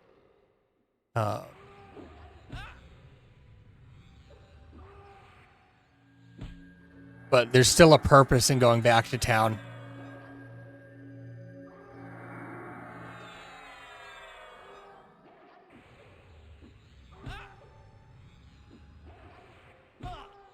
Once you hit level 12, as long as you got a classic combined in one of your loadouts, it's pretty easy to just use Origin.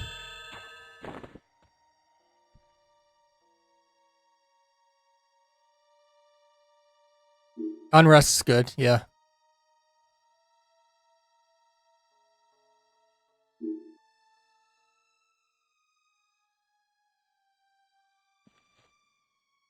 Pet, always nice.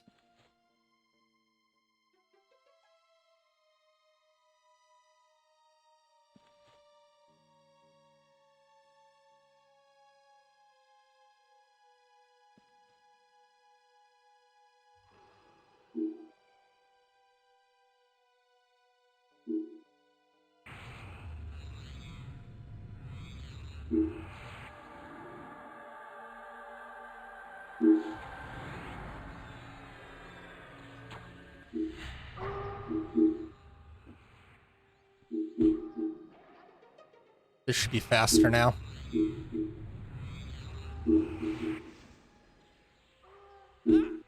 Yeah, Blackbar is cool. That one's supposed to be getting like a lot of the low level zones, the treatment that Befallen got. So it'll be interesting to check that out soon.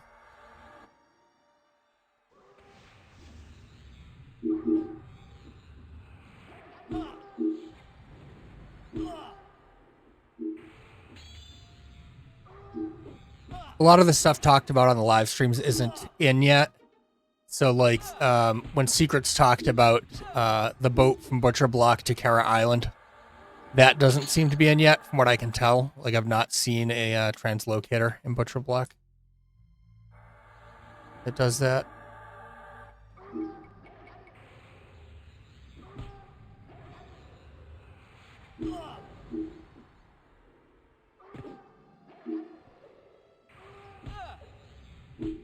Maybe I haven't looked hard enough, but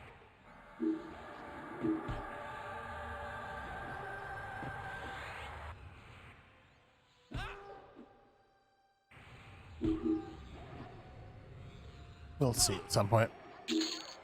Yeah, I would think so. The Karens aren't in yet, so it's probably going to be part of that.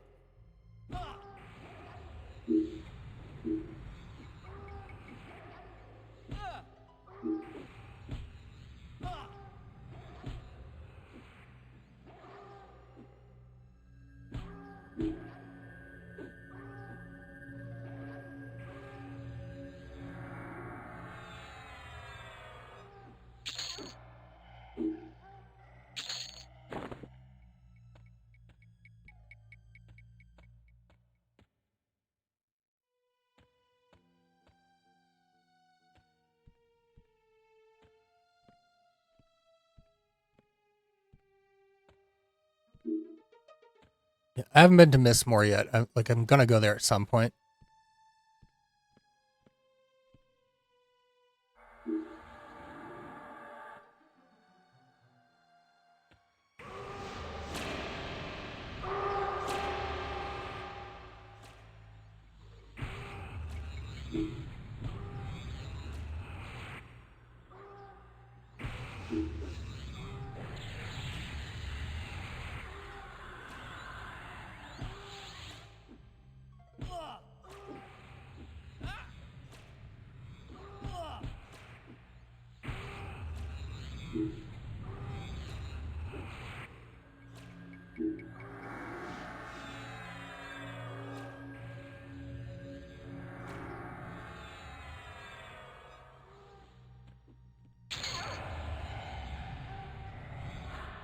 I think things will really get fun when they add in Kunark. And it'll be interesting to see what they end up doing beyond that.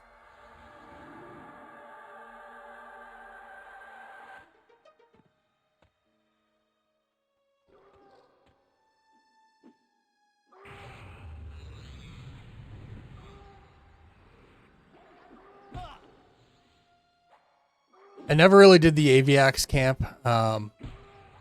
Trying to remember where I leveled, because the first character I ever got to max level was a druid.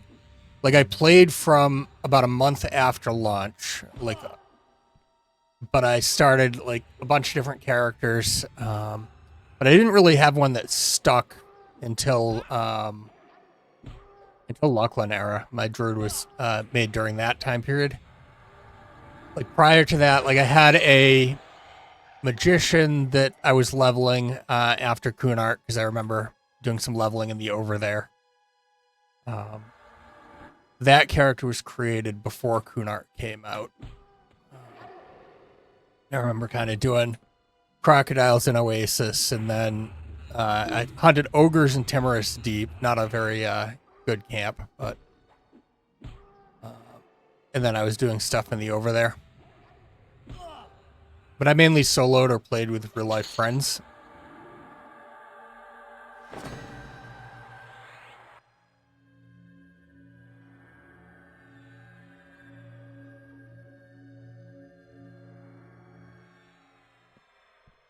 I've been playing Kazakh-Thul a lot here.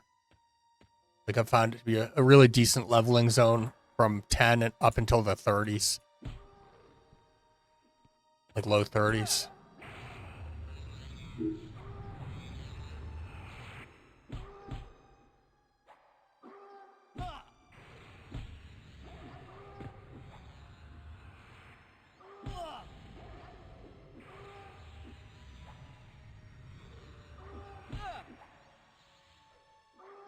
They're being stingy with their whips now.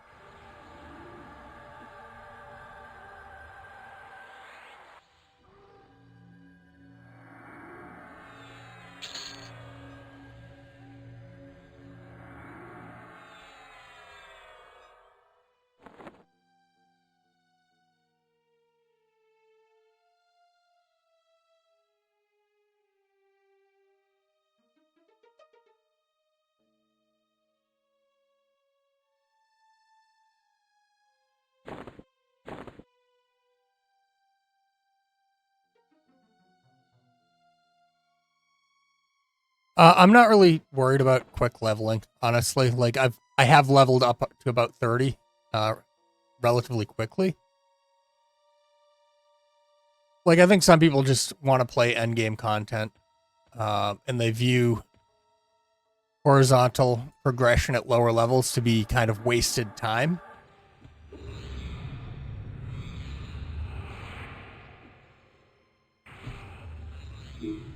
Whereas I kind of view it as kind of paving the road for other builds that I definitely have found it useful to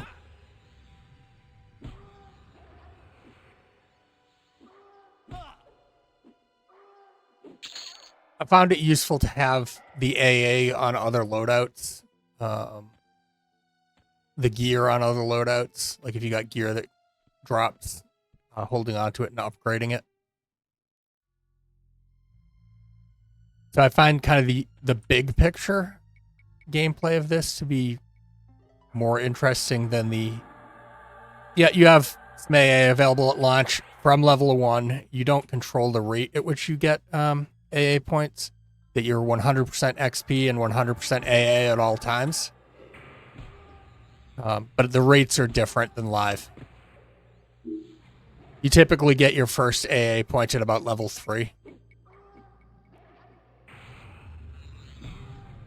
And you get your 5th and 6th kind of at about level 10.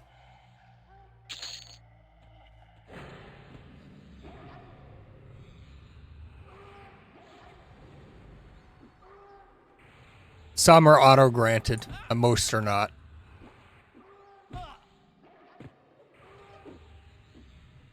And they hold over across loadouts as long as the loadout would be eligible to purchase it. So, like, if I changed over to my other loadout here, any of the AAs I've been purchasing would be available to them as long as they're ones that would be available to that class, typically.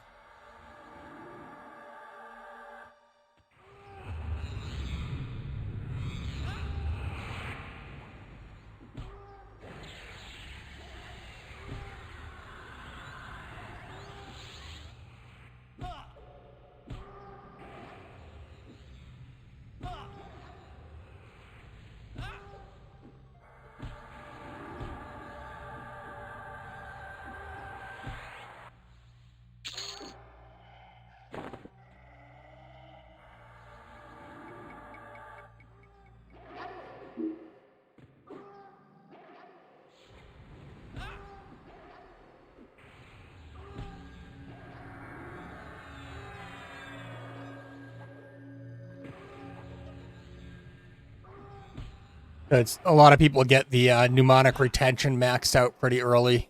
They get the quick buff, which is a new AA that wasn't available on live. They get that pretty early because they're just generally useful across loadouts.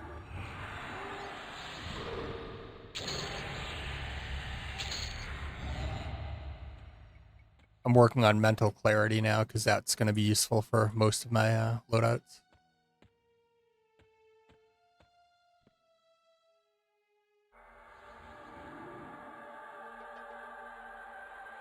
Yes, it does.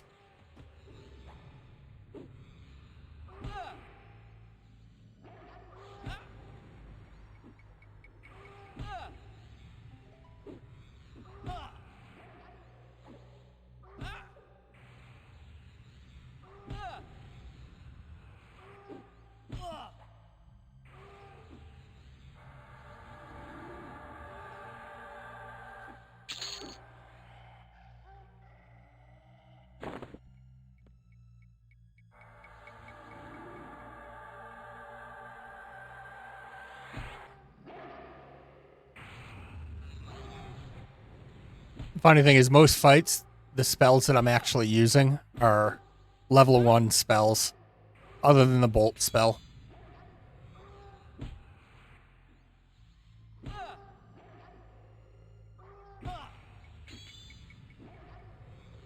Well, the heals. But like Flame Lick, it's level 1. It's high aggro and it does a small AC debuff. And then the snare, I just use the quick cast level 1 one. Yeah. Like anything that gives you stun resist, anything. There's a lot of them that are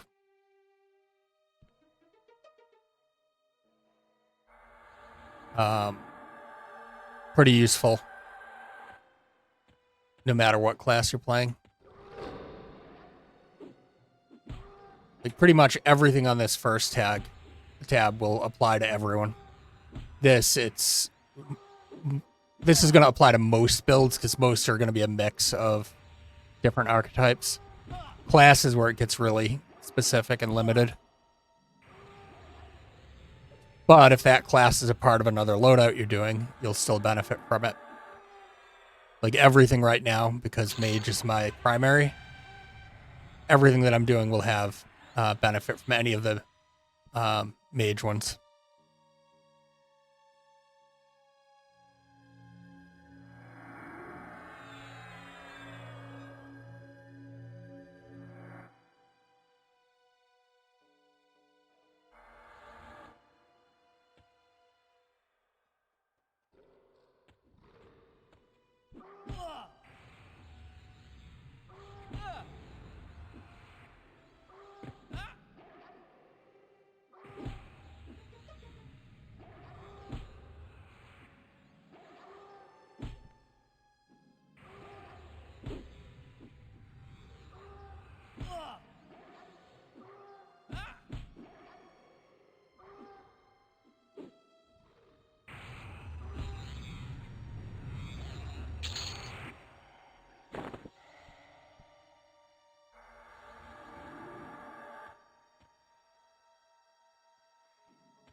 Yep. Working on getting a couple of whip proc exaltations. Ideally, I'll get 4 of them, but working on the first one right now. It's kind of slow going. Getting close to pulling the first one off of a whip.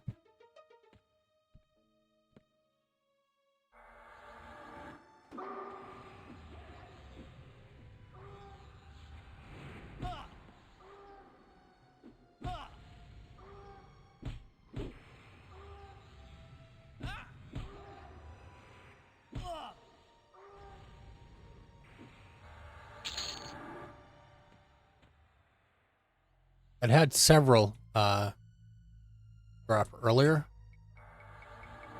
but they've been stingy for a while now, so hopefully we get some better luck again soon.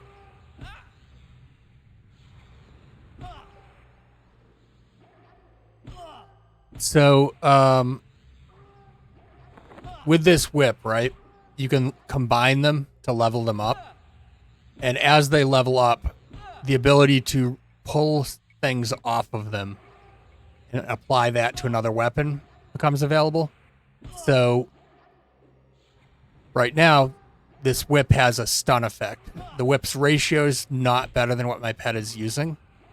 So I'm trying to level this up by combining them so that I can pull this stun effect off and put it on my pet's weapons. It is, yeah, it's old paw. It's the low level paw, and it's similar with Kazakh Thule is the low level version.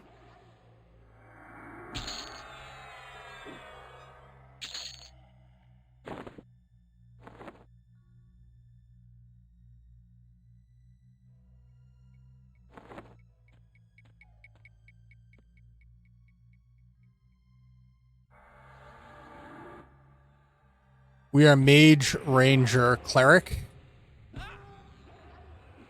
I also have Mage, Beast Lord, Druid. It's level like 18 or 19. Where are they at? They're level 18 on that build.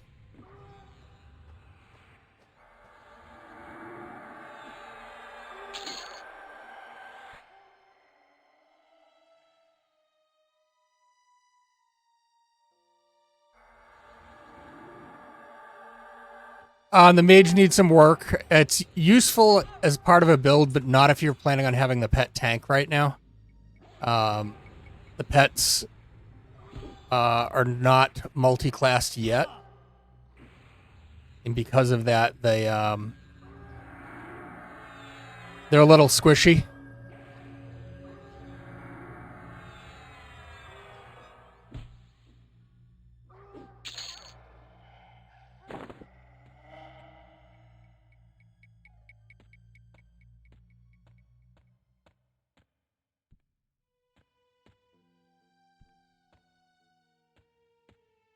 My initial plan was a magician, druid, enchanter.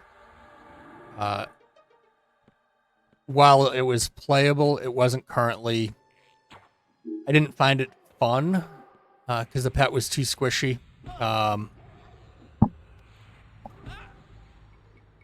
It was getting kind of destroyed in dungeons when I got a bunch of different things adding. Like, even with lull, it wasn't as survivable as this loadout is.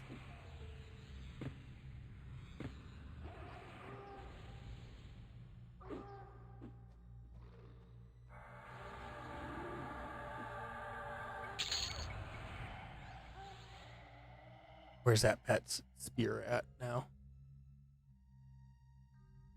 Okay, so he needs a couple more and his spear will level up.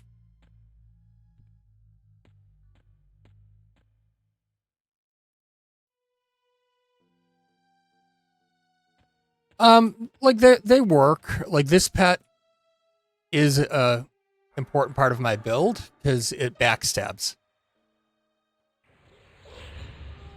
So he does a lot of my damage.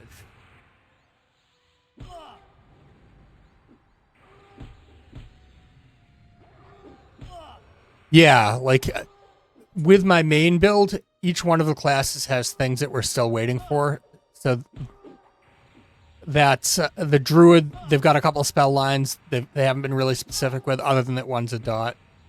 The magician, still obviously the pets aren't multi-classing yet, and then enchanter doesn't have a lot of their AA in yet. Yeah, they haven't given a lot more details. So I know Secrets had mentioned that the multi-classing should help with durability on the Discord that's available to everyone. So we'll see when it actually goes in how it feels.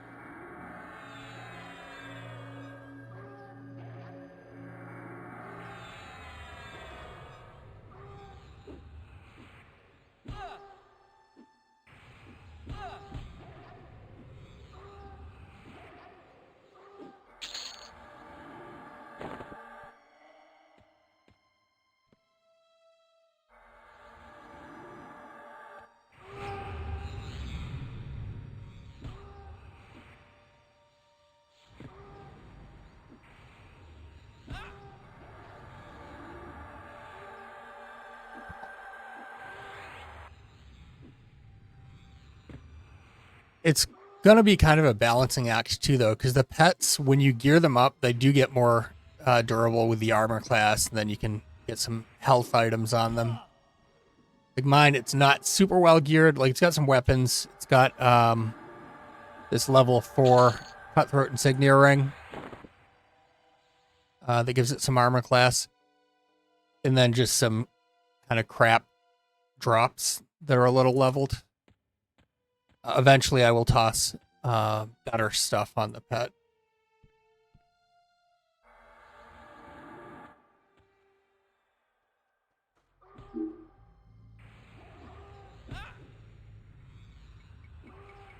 All pets will multi-class eventually. It's my understanding. I could be wrong. Like, I'm not a part of the dev team. I'm just a streamer who got lucky enough to have a key.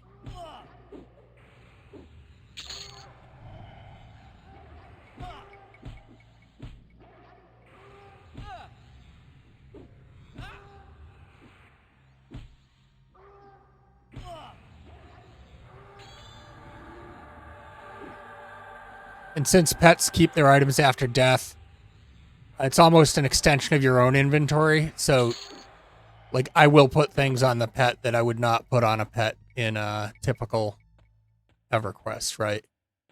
The time I'm spending to work to get this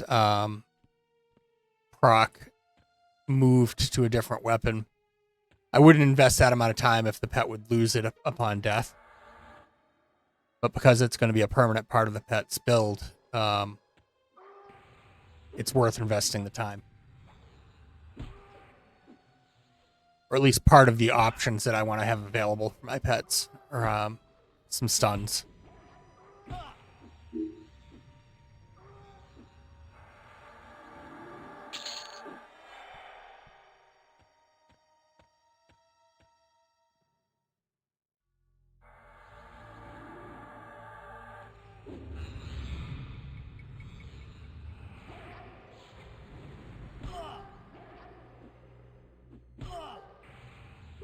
Yep. I never played on THJ. I can't speak to it. From what I've heard from folks, this is, even though there's some similarities, it does play quite different.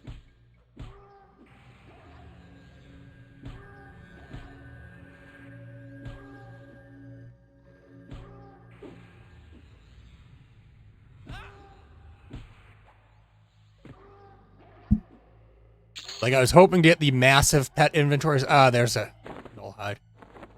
Let's upgrade this one. Hopefully, this will get us our first proc. We can pull.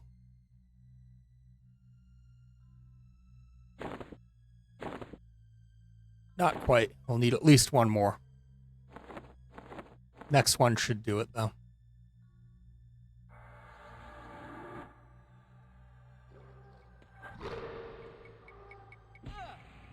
Yeah, I only found out about it after it was gone. I'm almost glad I never played there, because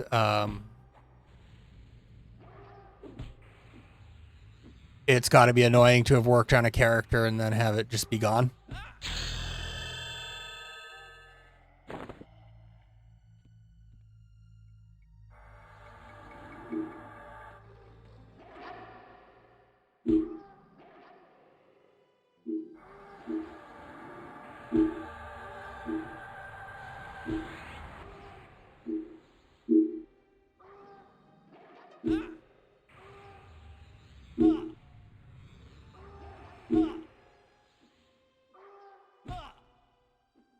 What was he having the pet fight? Like raid stuff? Or just trash mobs? Yeah, I could see that, because it seemed like the because I've watched videos of it, and it seemed like the power level there was absurd. Like fun, but you know, you want to find a good balance between kind of the level of challenge and frustration. And I think that's part of what you see on the Discord, where there's been a lot of kind of disagreement between folks.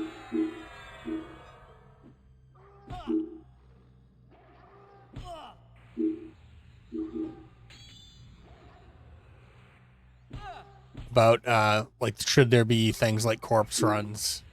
And it's clear that that's not where they're going with this. I am somebody that does value kind of the way that things like that shape gameplay.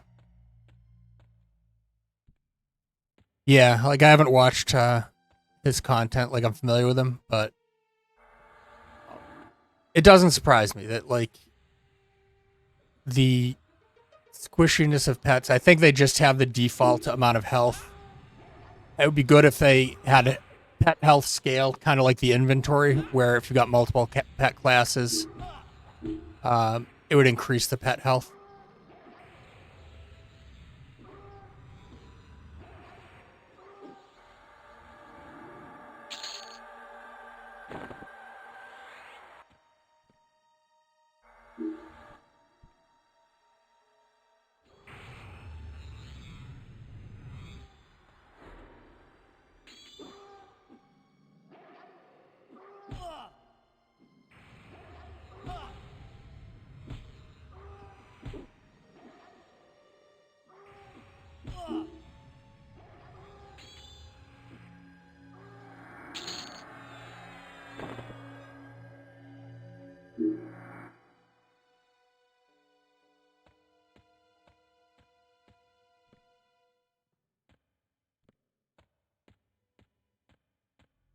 We're running out of stuff to kill. We're killing too quick.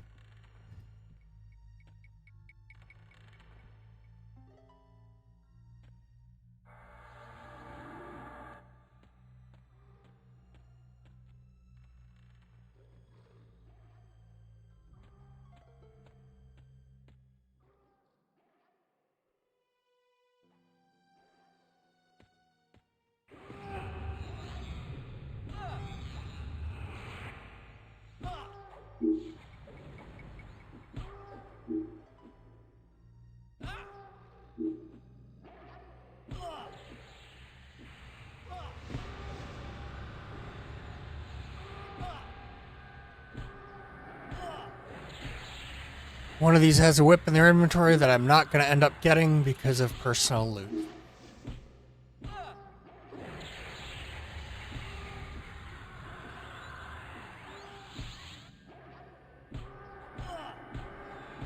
Oh, one of them's a cleric.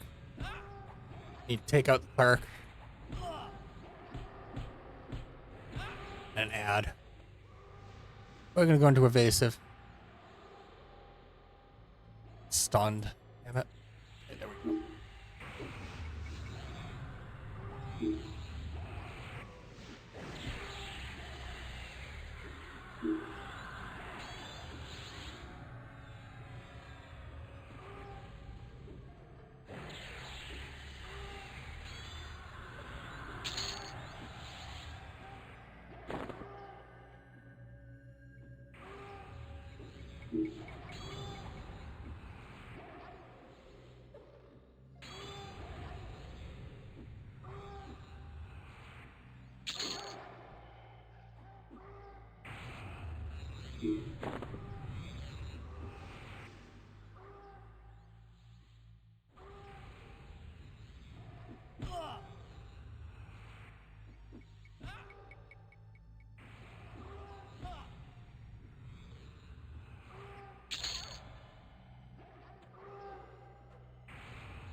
What is it about the Pally Rogue Necro that interests you?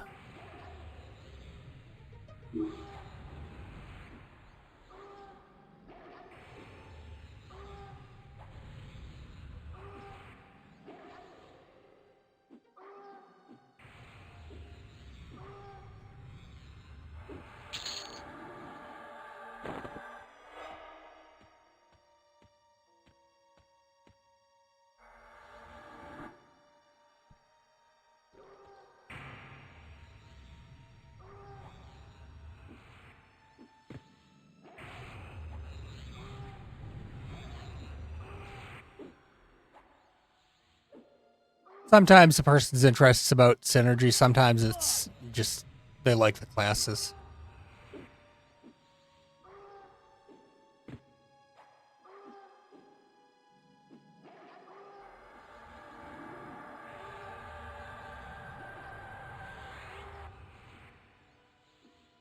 Helps from attacking.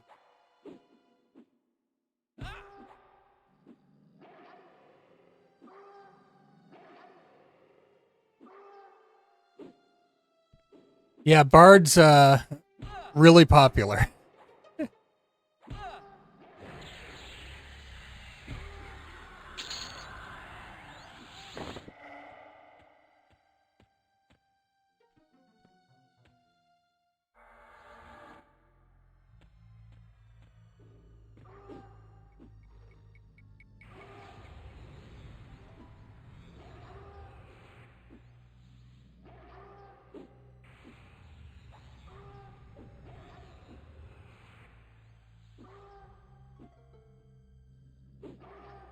You should try playing Cleric Wiz Rogue on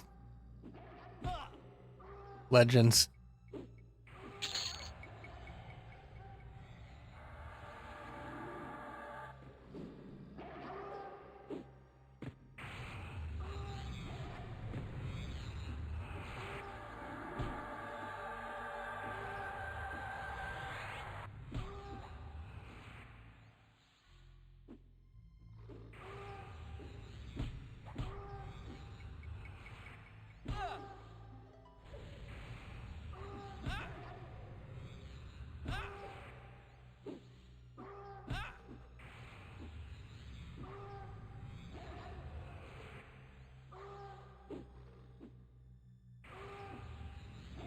The pet classes do need some work. They're going to be multi-classing at some point. But the pets are a little squishy.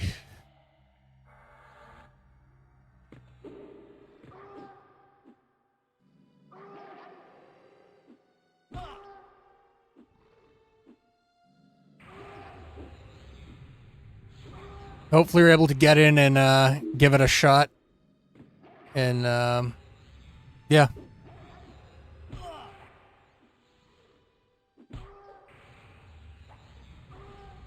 Could be interesting.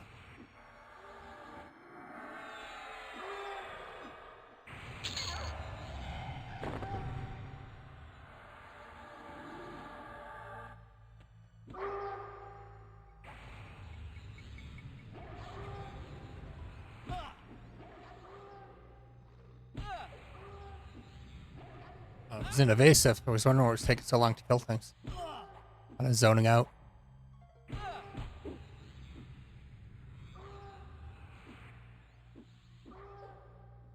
So pets, they do get the bigger inventories, and the multi-classing pets. Like if you've got multiple pet classes, obviously you get the bigger inventories.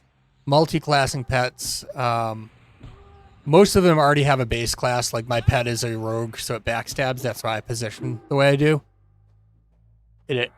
When they do multi-classing, it should be warrior rogue, so it should be more durable. Which is nice, because like when I get multiple enemies in a pull, sometimes the pets will die. That should happen less frequently, which make it more manageable mana-wise. Yeah, it'll be nice. Or if you're using the pet to tank, certainly having a warrior pet would be nice.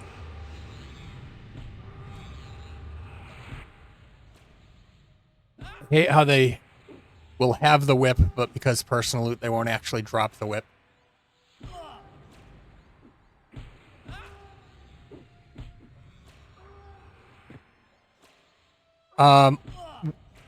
Most pet classes, or I think all of them actually, are going to multi-class the pet. You don't choose it, but from what I think, I forget who it was on the Discord. One of the devs had mentioned that Beast Lord pets would be warrior, berserker, mage. That'd be one would be rogue, one would be monk, one would be ranger, and one would be wizard. They currently are those classes, but they would also dual class with warrior.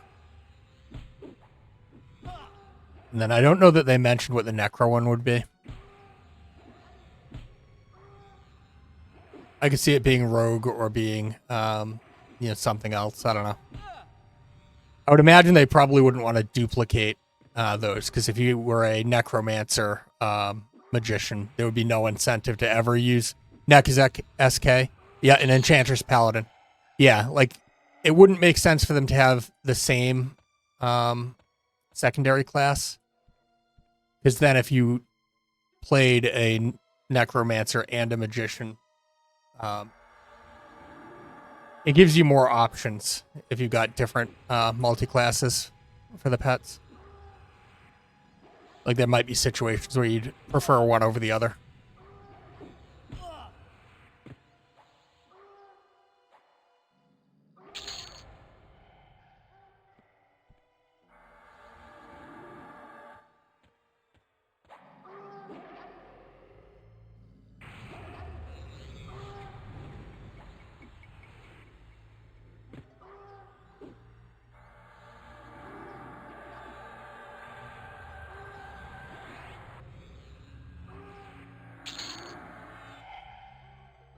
I'm not an expert on their plans. I'm just a guy who enjoys playing games and half pays attention. Yeah. And just because they said it on the Discord doesn't mean it's necessarily going to be the case. But that is what their stated intention was at that time.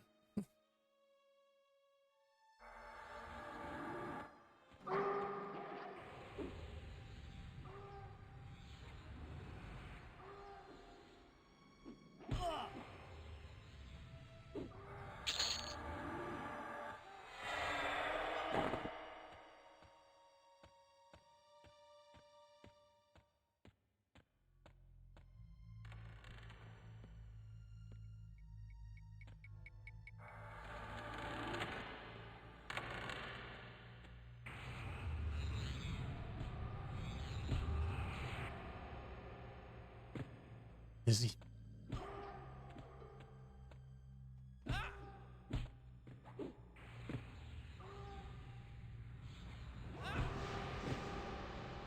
Not one of these has a whip that I will not get.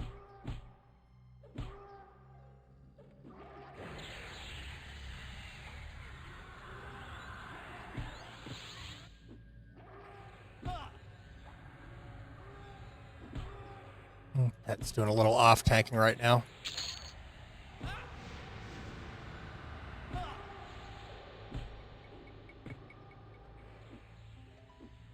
Let's pull aggro.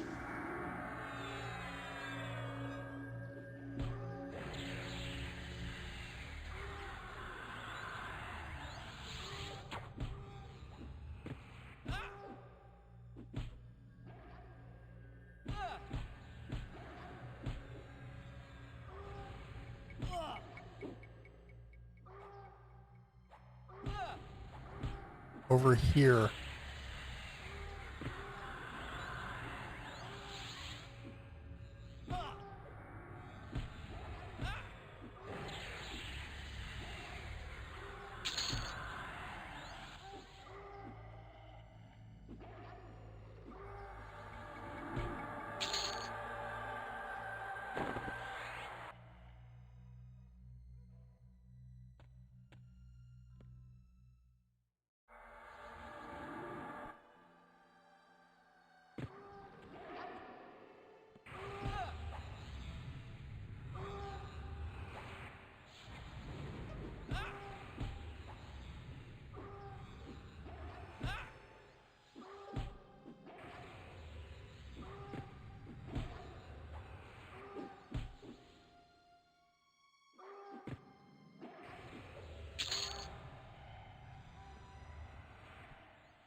Like, I would say it gives workable stats for each class you choose, but it's there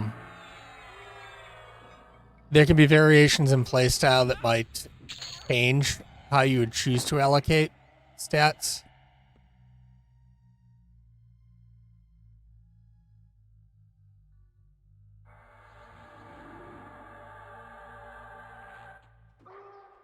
Like, I'm not griping about it. Like, I'm fine with it the way it is, but I could see a case for people wanting to adjust things. Like, if you have an enchanter as a part of your build, you might prioritize some things. Like, you might dump stamina into it if you view int is easier to get.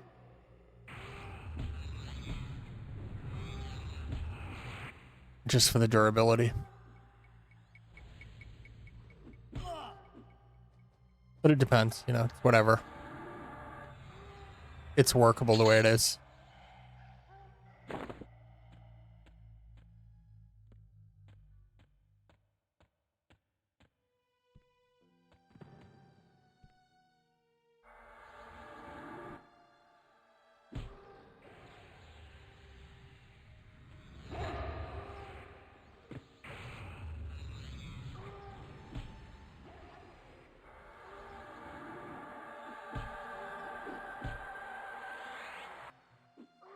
Give me another whip already.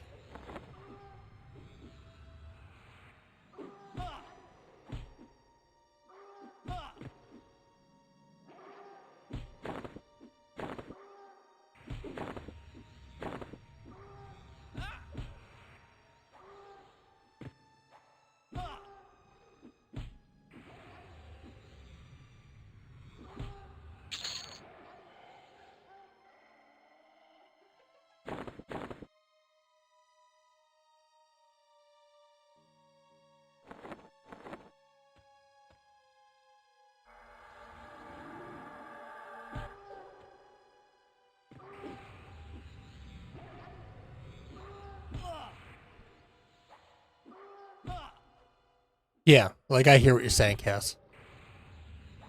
Like, my choice of the magician for primary wasn't because I want magician to be primary. It was because I valued the agnostic tag versus a deity for my main build. Right? That with this, yeah.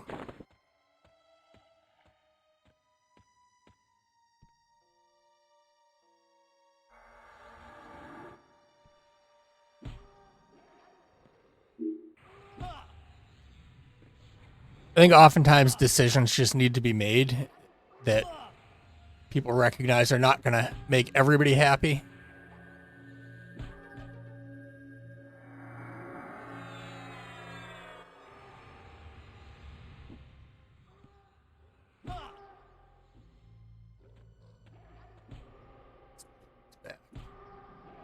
Get them stacked up a little bit.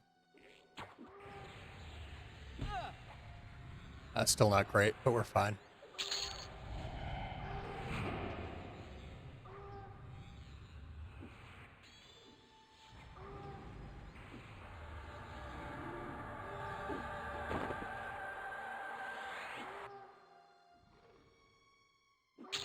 So everybody can port if they have leveled a druid up,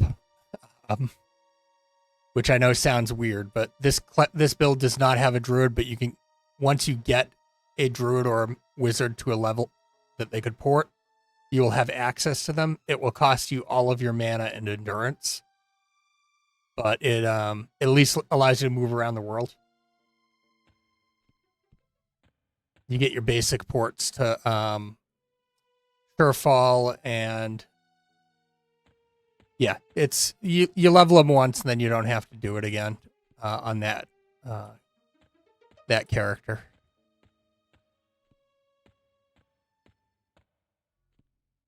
And I'm finding that switching between loadouts is beneficial overall because you are getting AA as you're doing each of them that will benefit across loadouts.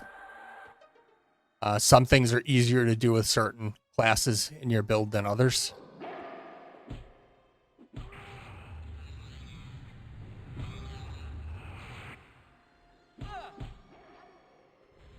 I think Shrink will also go on there. I'm not sure, though. Yeah, I think that to get the highest level port, I think it's Misty Thicket, and that's like 25 or 26 for the single character.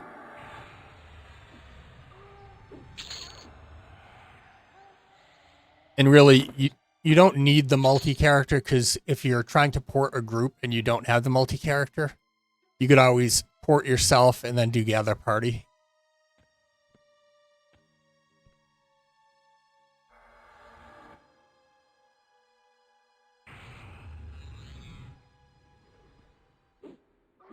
The nice thing about getting the higher level stuff is that then you don't need to use your gather party. But depending upon how much you're moving around the world with other folks,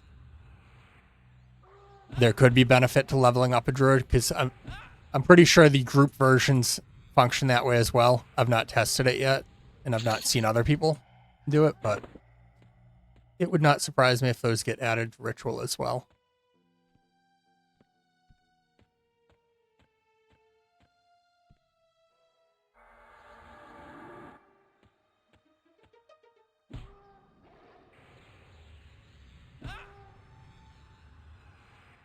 It does have a long refresh. Yep.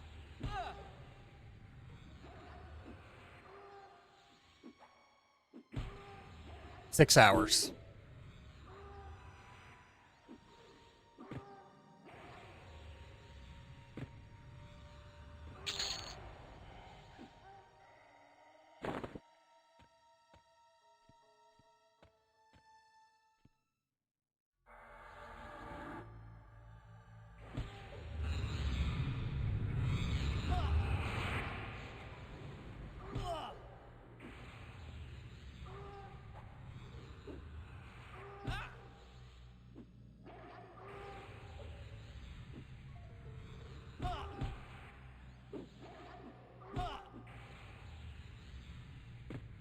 Yeah, if you accepted it, we'll put it on cooldown. Is my understanding. I haven't used it. I haven't grouped.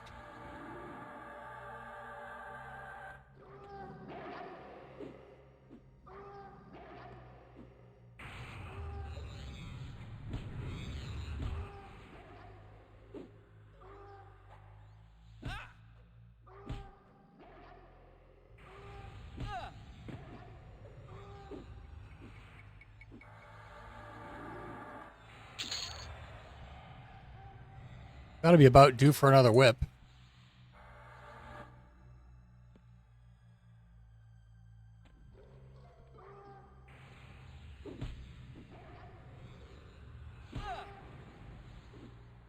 I haven't tested that. I think it does.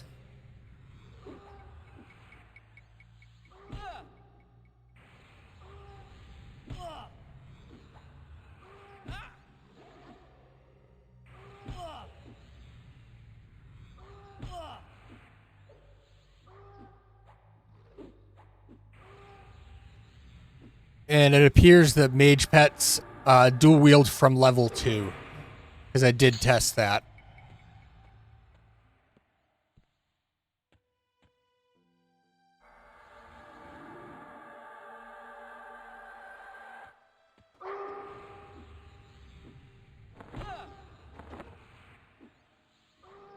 I'm collecting these pelt things.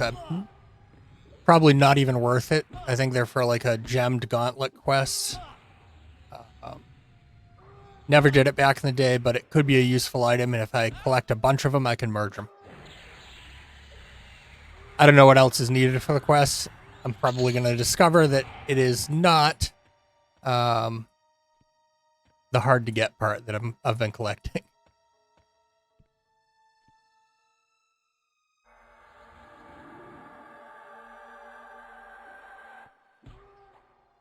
I don't know if it needs a piercer to backstab, but it does need to be behind to backstab. So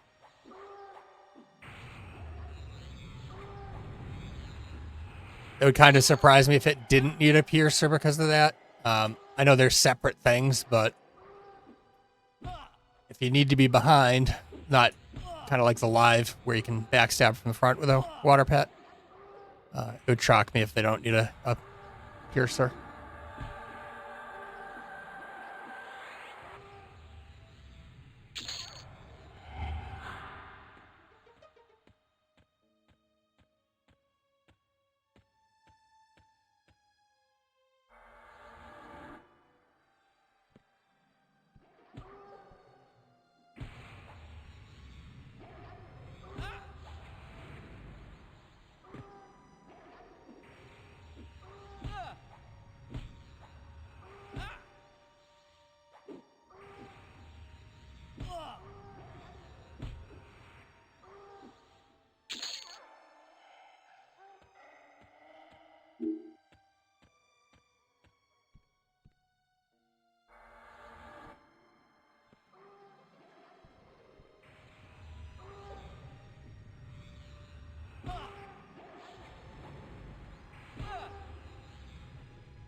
You do have the modern version of crafting.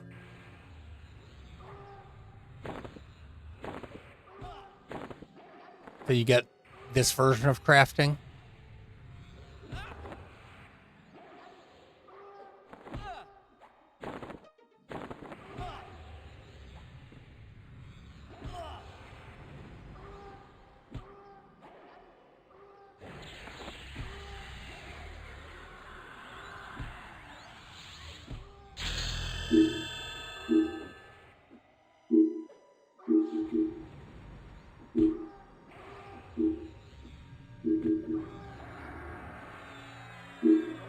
Yeah, like they're rogues at low levels now. They do start backstabbing at level 10. I did test that.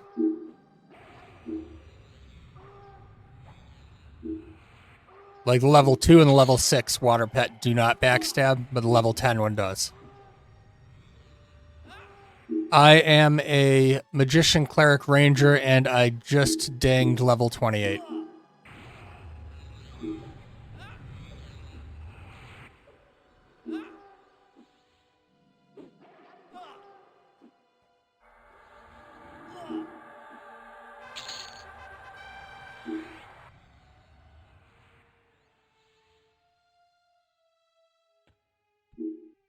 A lot of things are different on Legends as far as the levels at which things happen.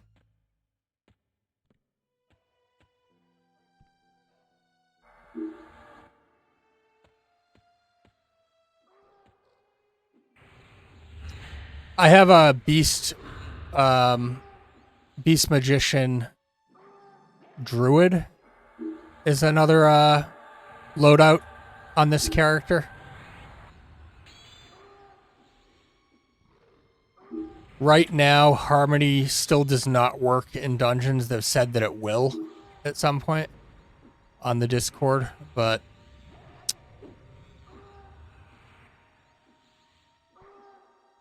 it's not great in dungeons right now. Indoor.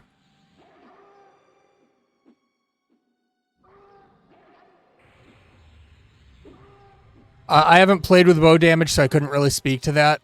Because I'm utilizing the mage pet for the backstab. Harmony was always outdoor only, but they're talking about having it be usable in dungeons, so.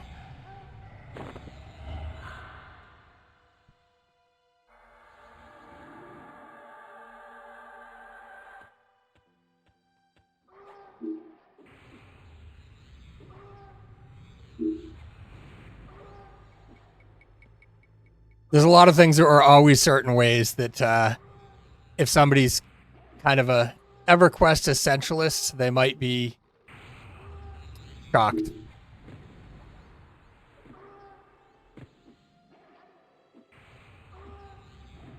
Like, how much can you change it and have it still be the same game?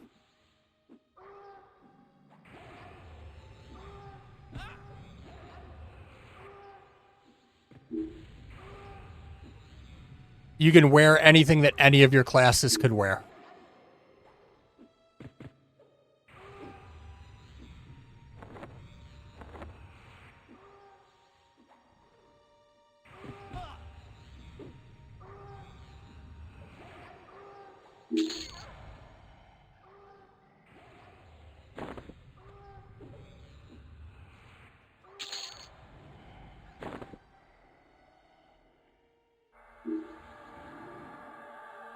Yep.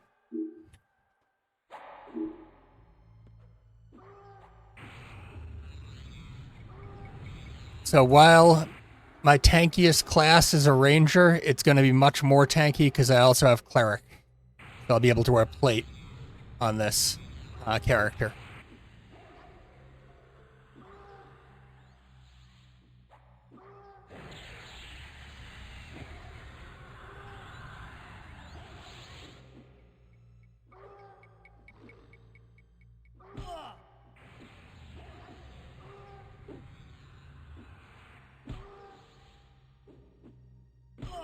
Yeah, no worries.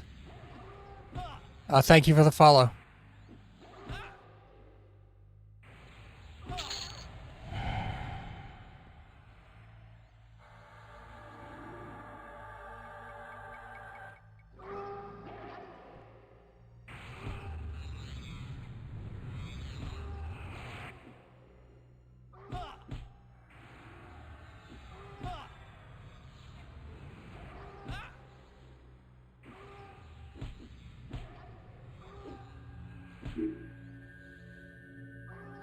Yeah, you got to unlock it though. So like, you want to make sure that your primary class is something that you like, because if once you hit level 11, it's locked in.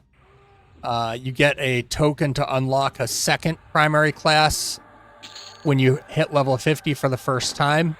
Otherwise, you need to do quests to unlock races, classes, and deities. Typically, it involves getting a bunch of faction for races. For classes, it involves a sky quest. You got to complete all of the sky equipment quests for that class.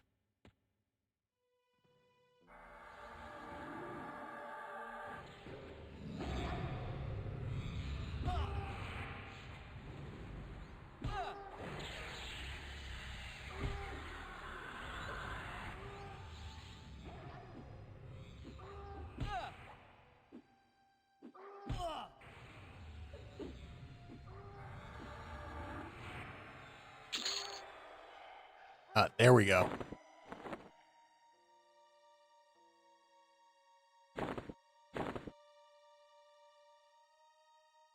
This should do it. Yes. So we're pulling the exaltation off of the...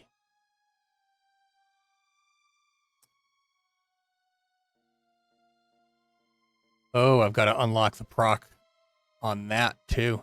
All right.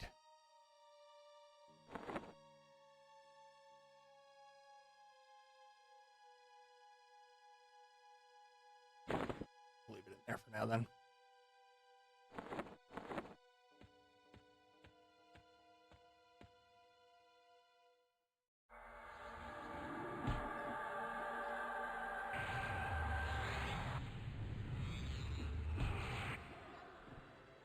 You don't really get more benefit from what I've seen that I'm aware of.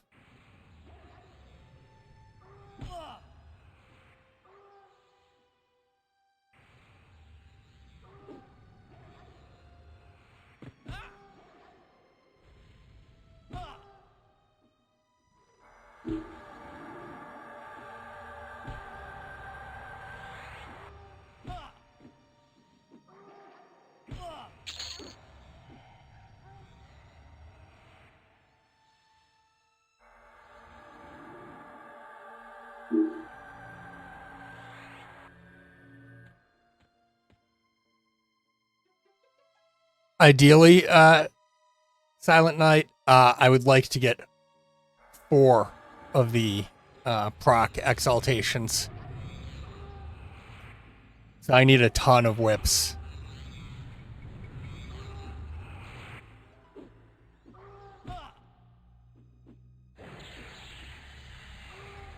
Because it does not appear to be... Let me look, make sure with the proc itself. Yeah, the proc exaltation is not bind on equip, and it's primary secondary. So in theory, I could have a stun proc on both of my weapons on my character and both of my weapons on my pet.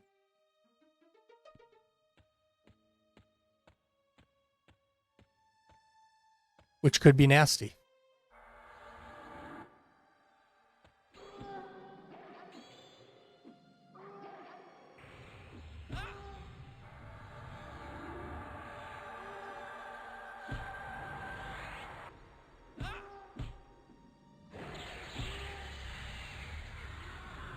Yeah, like I will do level 2 at some point, but when I first got here, things were yellow and red. Like, I'm well aware of how it works, thank you, though.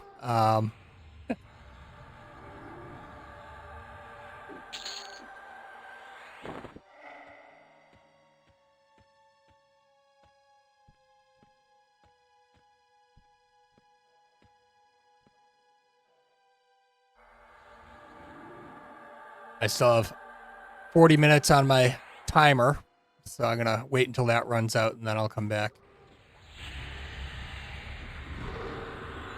I'll see if the level 2 is occupied here, because I'm sure I'm not the only one looking for these whips.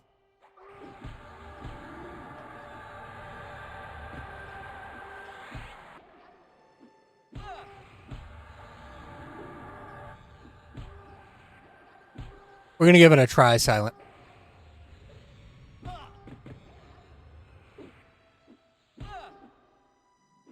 I am in my own instance, but there's a lockout on those. You get a 3-hour lockout. If you look down here, you see it says personal on the. You might not be able to read it because it is downscaling. But see, the top of this says personal. That means that I'm in a personal version of a level 0 instance. Yep. So I'm currently waiting for the timer on this to change out. When I first got here, the level 0, there's somebody farming this area of the shared one.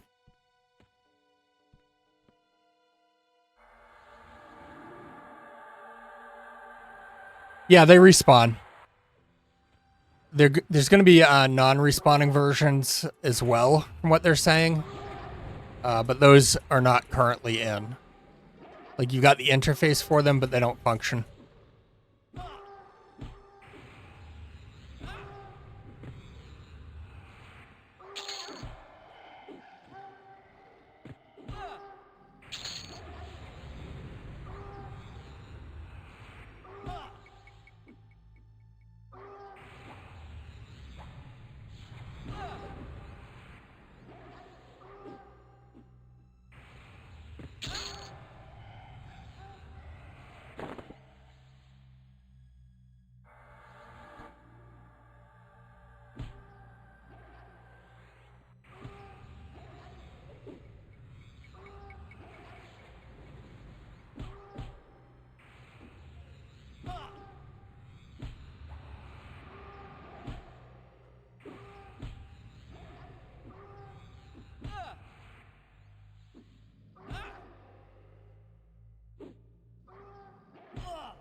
Why am I staying in Divine?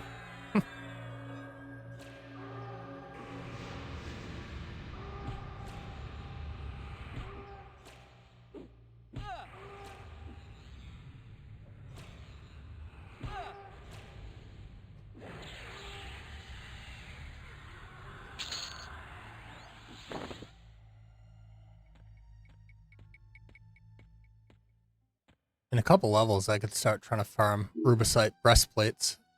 I did that on a prior build. I've deleted several times to retry stuff at the pre-level 10 level range.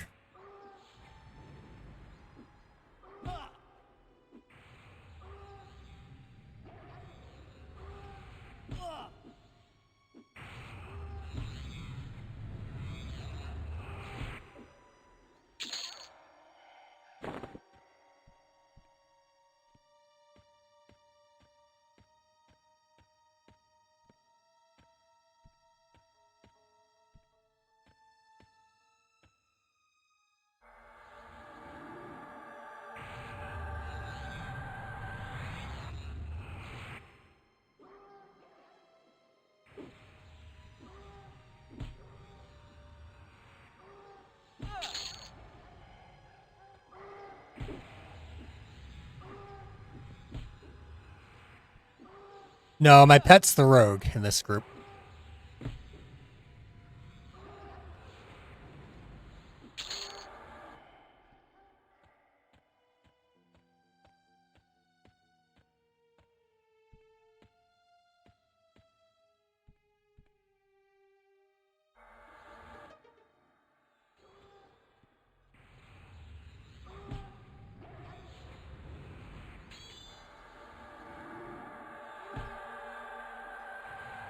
So, ogres do get the frontal stun immunity. Others can get high levels of stun immunity through AA. Or the route I'm planning to take is I'm going to get to the point where I can unlock Ogre and then change my race to Ogre while maintaining this class combo.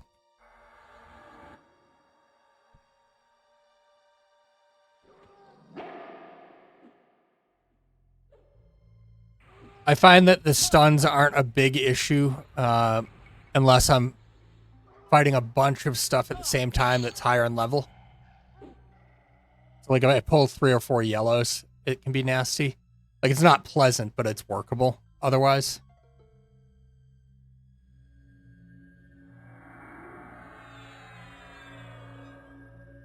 Like, if you're planning to play in a manner where you're going to really need to be able to tank, it would be more important, especially if you're looking to do kind of AE killing of some sort.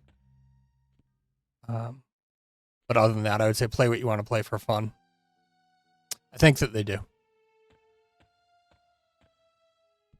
That is my understanding, is that they get a little bit of extra regen. I don't know for sure, though. I've not played them. I'm going to step out for a second. I'll be right back.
All right, I am back.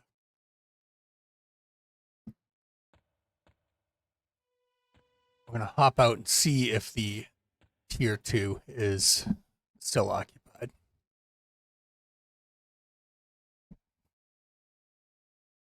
Or difficulty 2. Whatever you want to call it.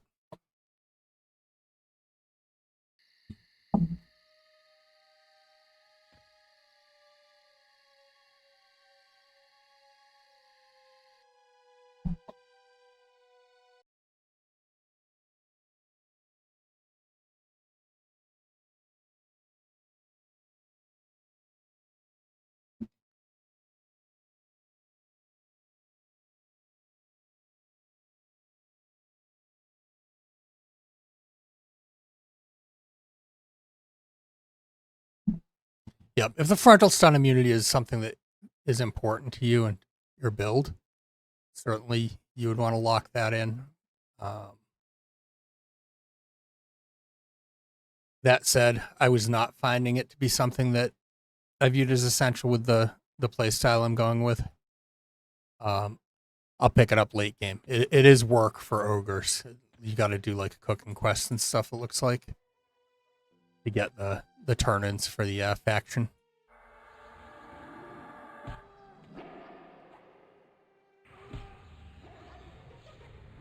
Some others look to be much easier.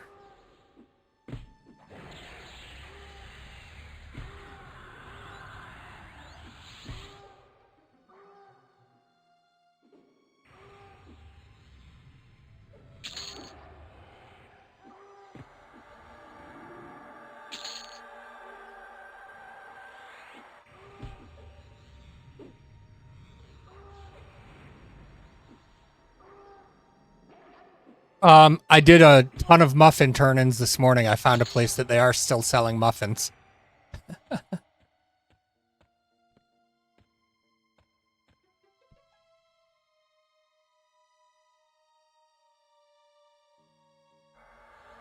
Oh.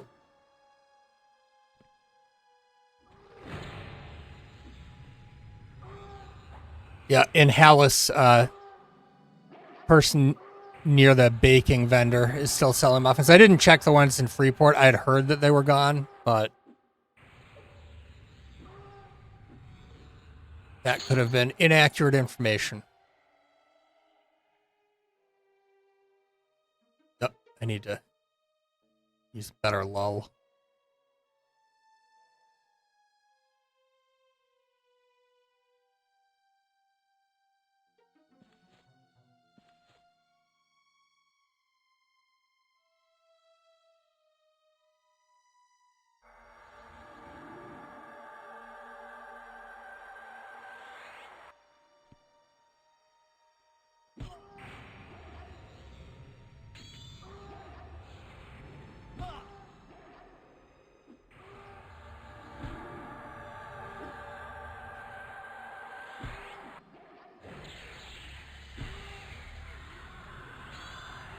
It is. You don't get a lot of experience for it. Most of the things that people would use at very low levels to get experience through quests are giving minimal experience. You only need to level 1 through 10 once, though, so enjoy it.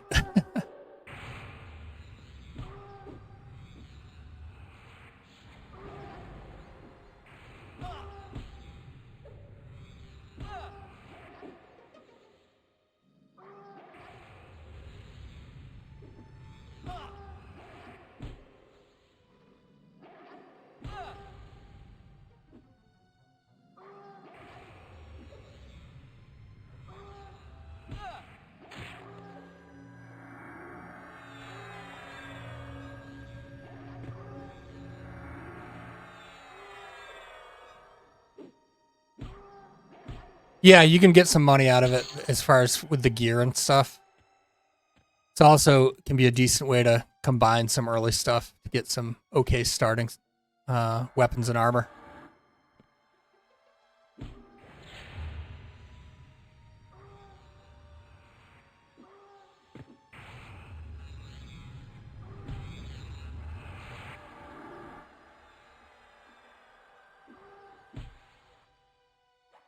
I found giant snake fangs to be good for early weapons too, because you can get a bunch of them and combine them.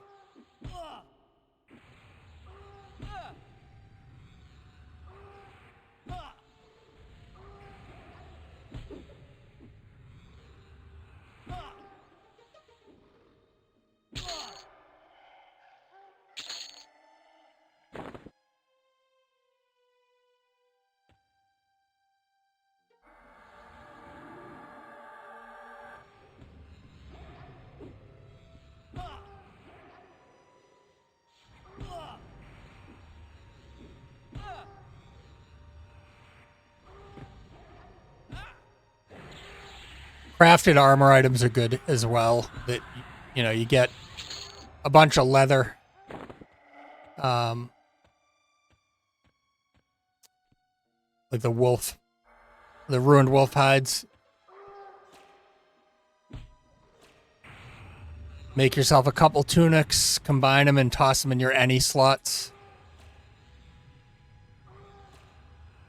Wooden shields, like they've got okay armor. The shiny brass shield has decent armor.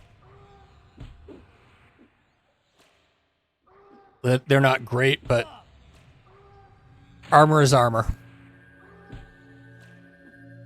A number higher than 0 is better than 0 in any slot.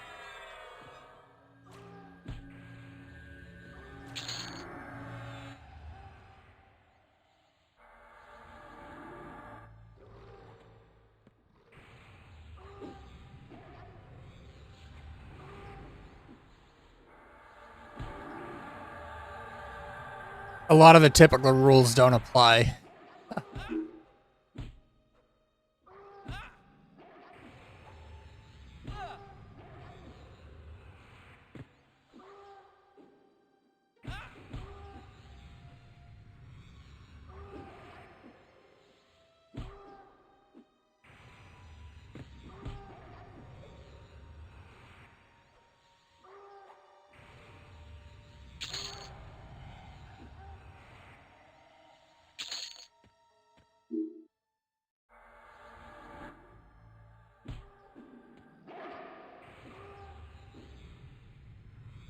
Well, that's what makes it interesting. It's like the puzzle has been solved for EQ. So I think adding in the horizontal progression makes it interesting again, while the settings aren't new. Like the dungeons are the same dungeons, and a lot of the drops are dropping from the same mobs. It adds extra dimensions, like the changes.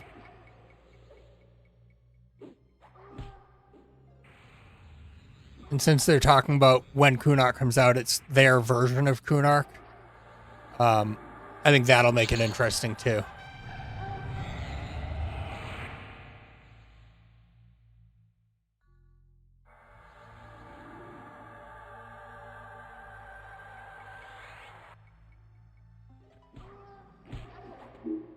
Not quite what I meant to do.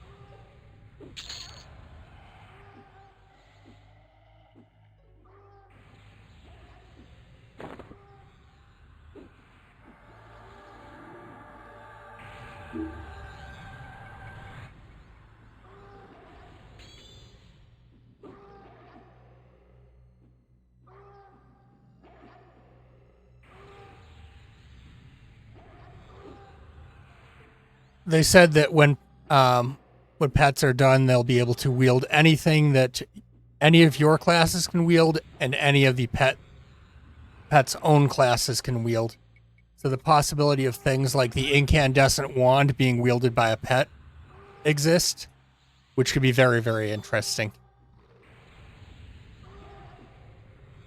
Or the proc from the incandescent wand put in a better weapon.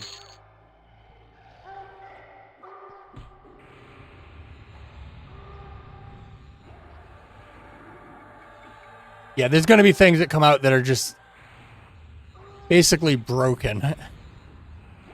Because there were weapons that were limited to specific classes because they don't melee, like a lot of procs.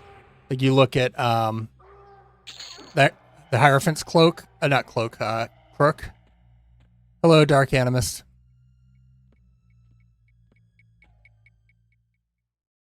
The systems that they've changed and the way that they interact with each other is going to be really interesting.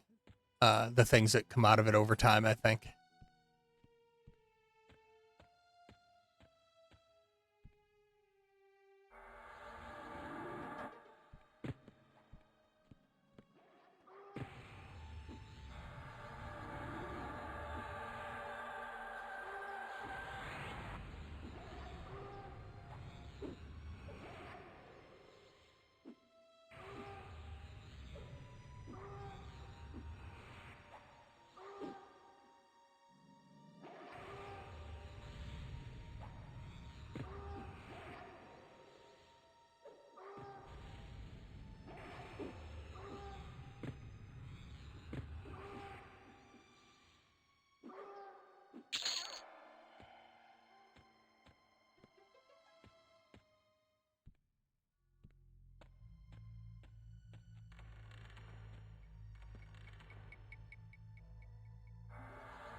Yeah, ads are gross.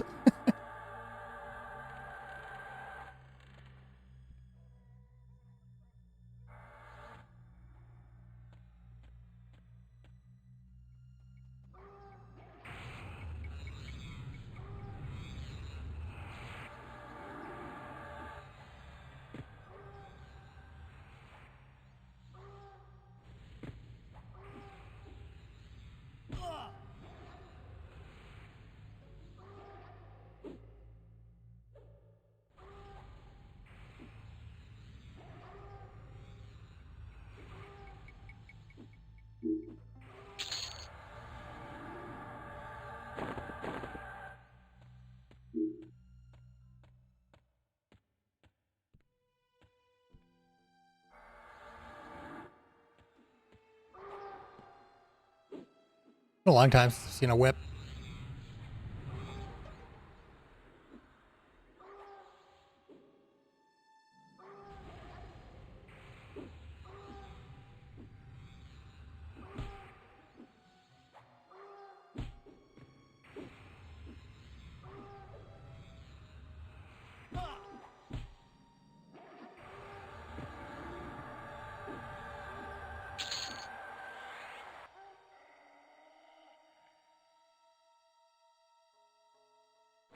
Oh, my inventory's full.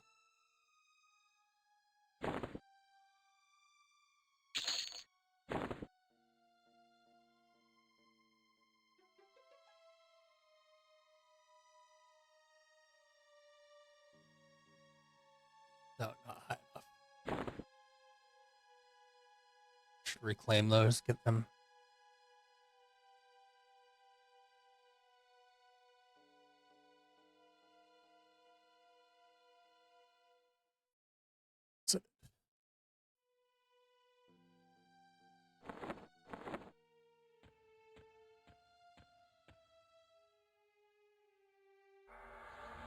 Necromancer or Shadow Knight.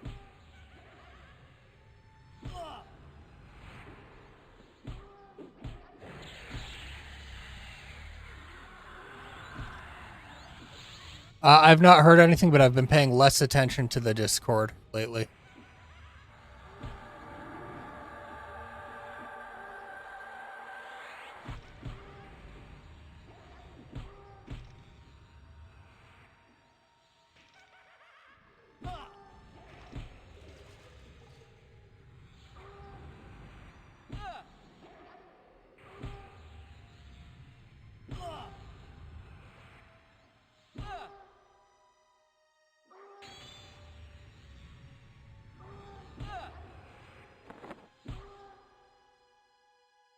I'm gonna see what is needed for these.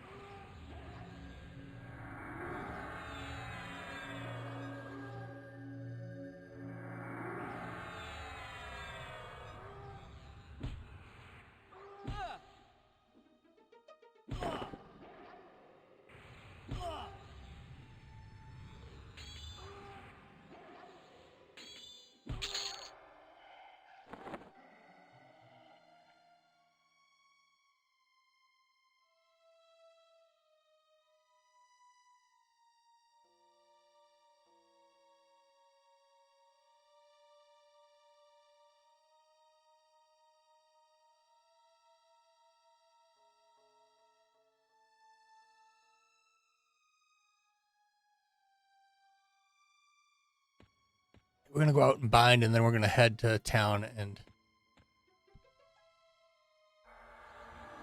do some banking, etc. See if there's any new spells that I missed.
Okay, so it looks like these scrolls that I've got a bunch of are not worth it.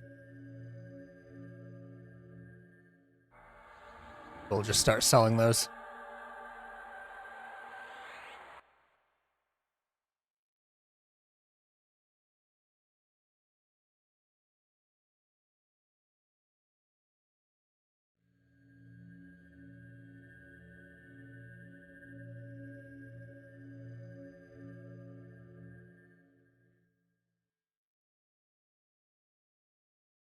Yeah, color stunning pet would be nice. I'm just reading back.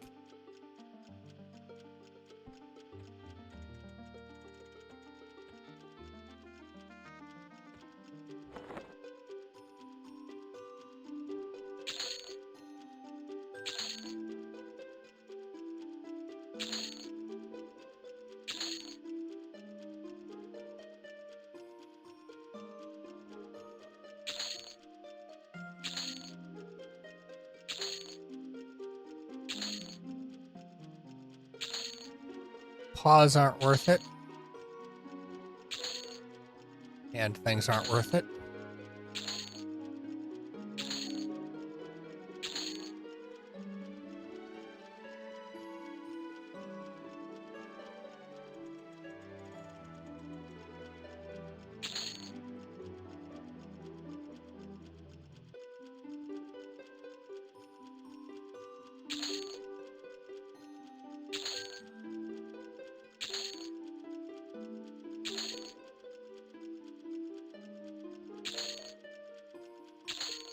I was thinking the quest that these were for might be worth doing repeatedly, but it's got way more steps than I'm willing to take.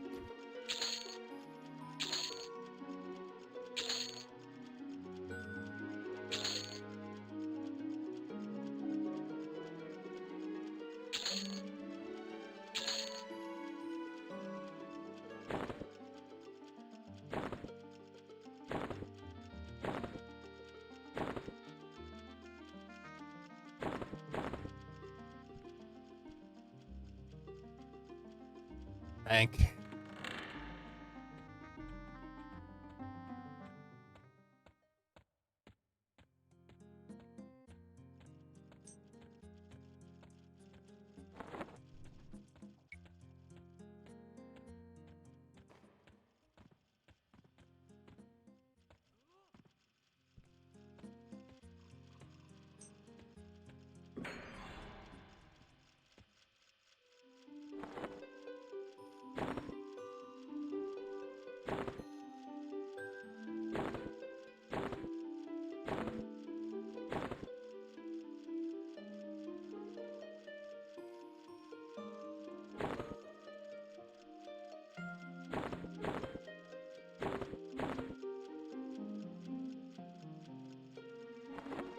I should have bought spells when I was in there. Okay, we're not too far from it.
Yeah, that is a nice feature. You get enough money that realistically, you could buy all the spells for all the classes. Like, probably not advisable when you're first leveling up, but it wouldn't be that hard. And then you just never have to do it again.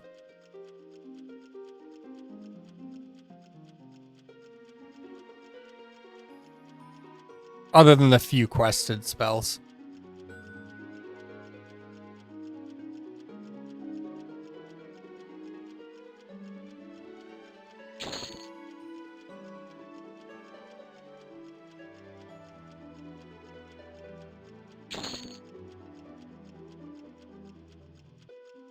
Yeah, because you can swap between classes and you could just, once you have enough money, you could just buy them all.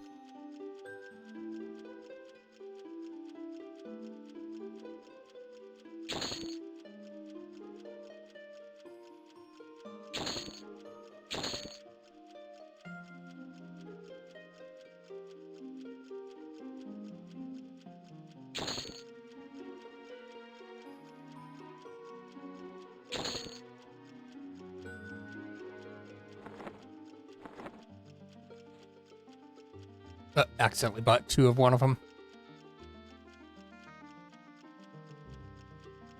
3 of one of them, apparently.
Right now, they're not available everywhere. So, like,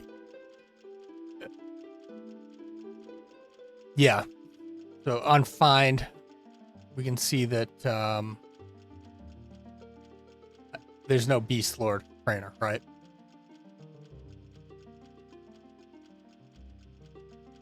But what you can do is, if you have an illusion, you can get into most cities as long as you're agnostic.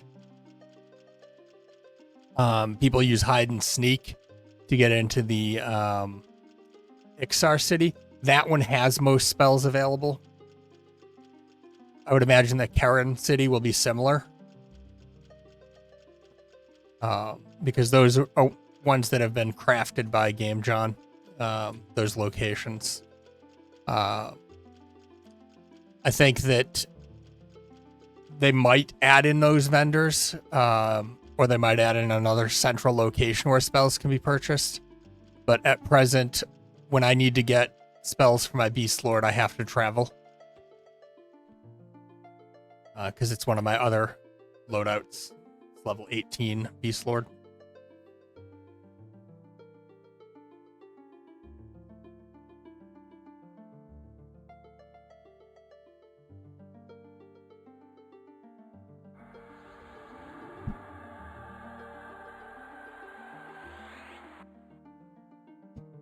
Yeah, like I think that they had suggested at one point that things would be available in the East Commons tunnel. But I don't remember if that was like official from the devs or if it was something that somebody else was saying.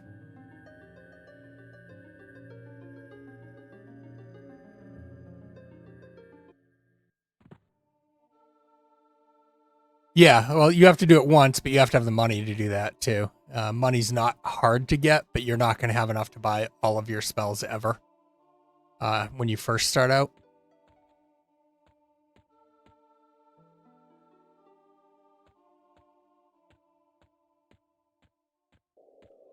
But you could certainly buy like the key ones for several levels.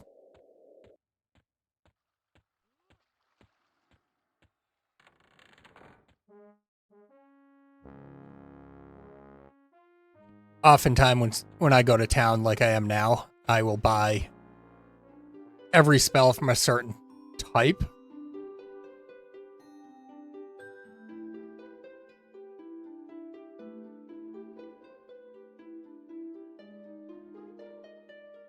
Yeah, it gets really easy as you get higher in level. Like,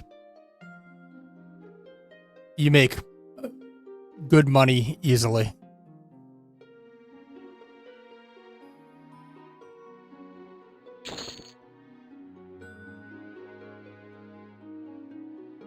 Grab Enduring Breath since I have the fish scales for it.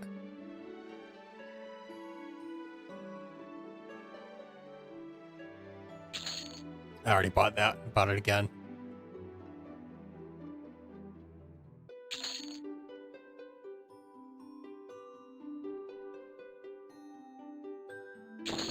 Yep.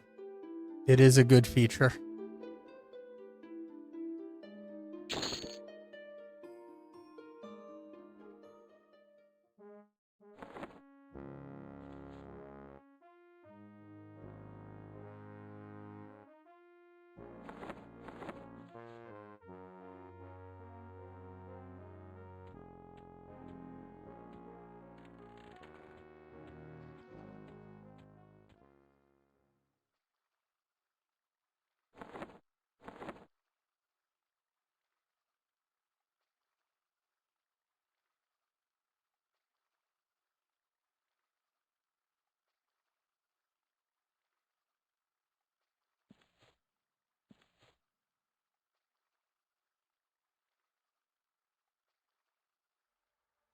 Yeah, like inventory's full of spells, especially with how fast you level on live servers now. You'd be spending more time running back and forth to town if you don't fill your inventory with spells. And if you do fill your inventory with spells, you have no inventory space.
To buff up.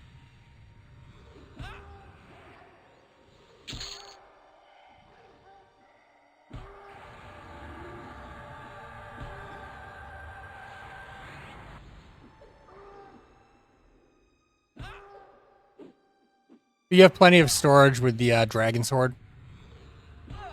Like, even though you don't have alts, like, I would like for us to be able to have alts, but it's not the end of the world.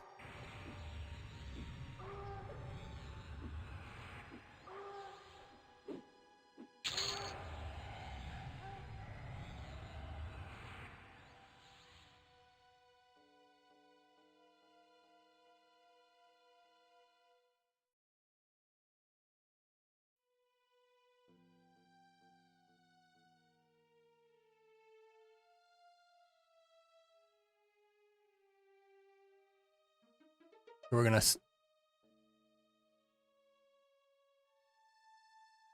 change this out, so we're gonna have.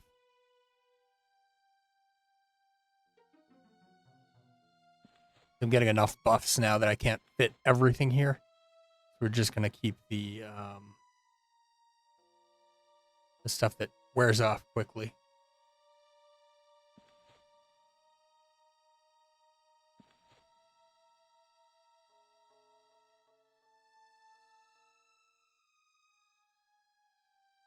Oh, that's more essential.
Just go with that. Now, we're not going to bother to make another set for now.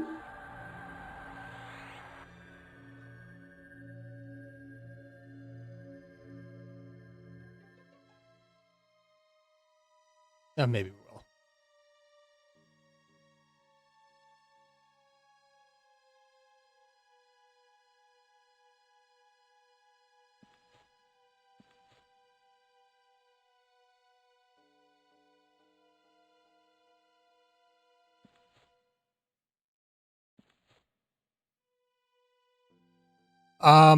I saw that.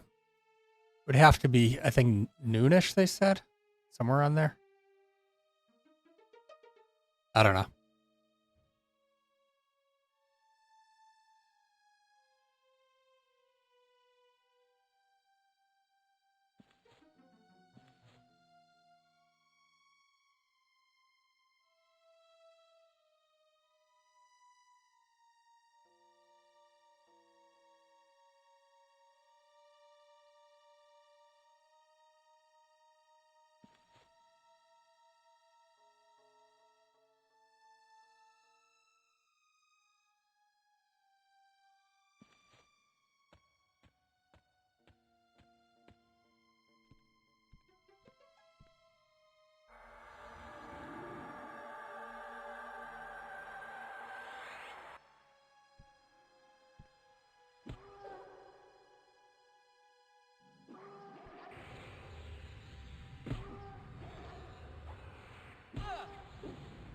My understanding is that,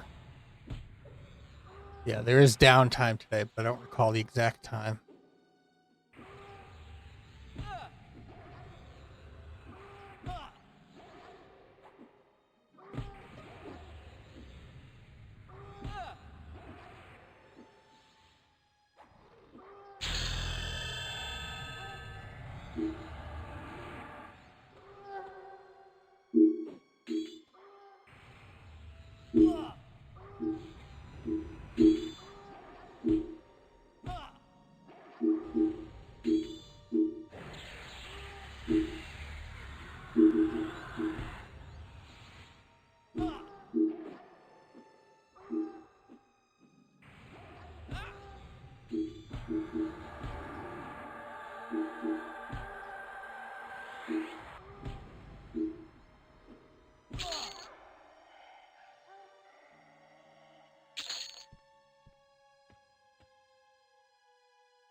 Oh, magician. Lovely.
I've gotten a bunch. I've managed to pull one proc.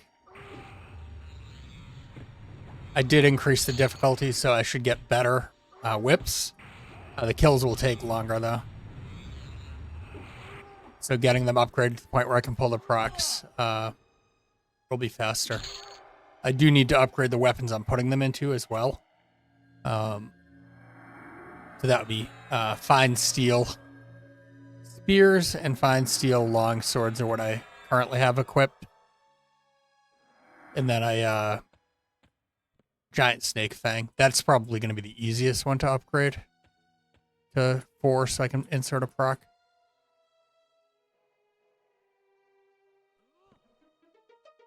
Because I don't have the proc exalt yet.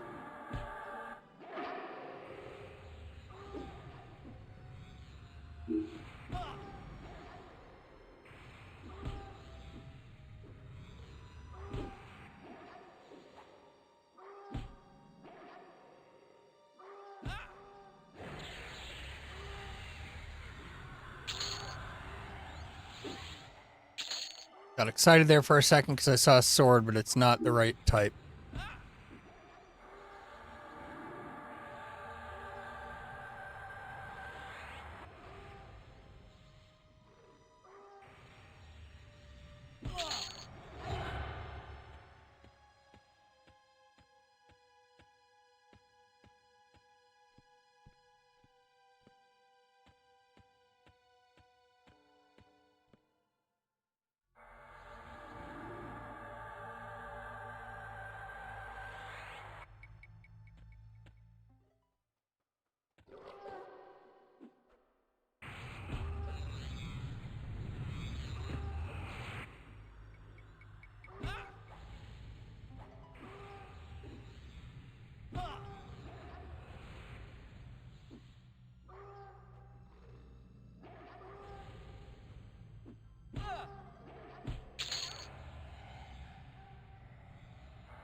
Yeah, like I want to get more whips going.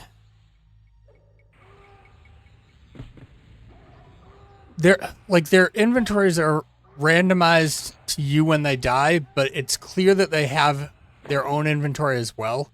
So like if you see them holding a whip, they will proc that whip. They just won't necessarily drop it.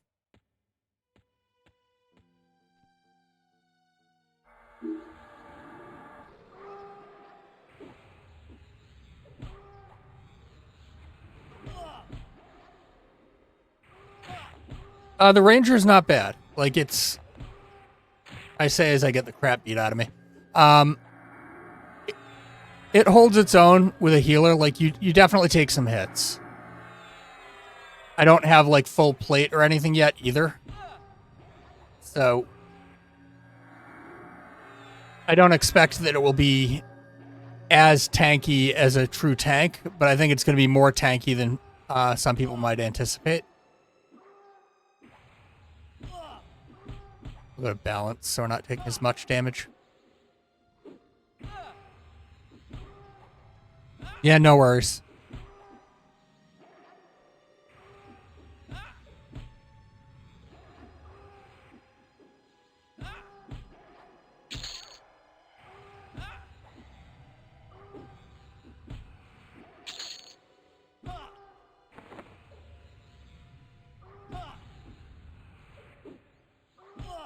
We got +4 on the spear, so we'll be able to put the proc in there now.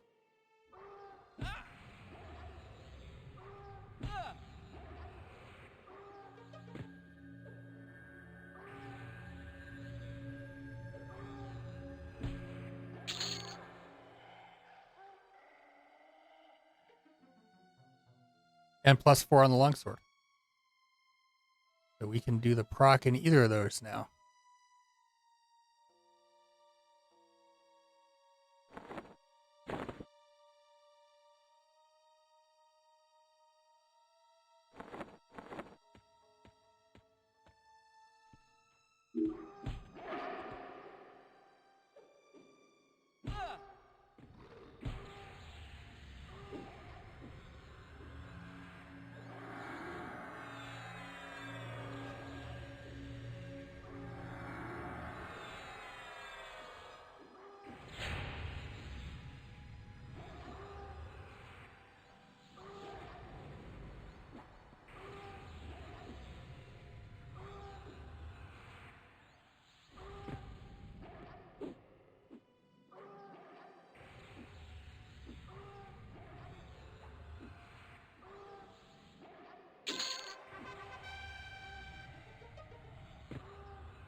Yep.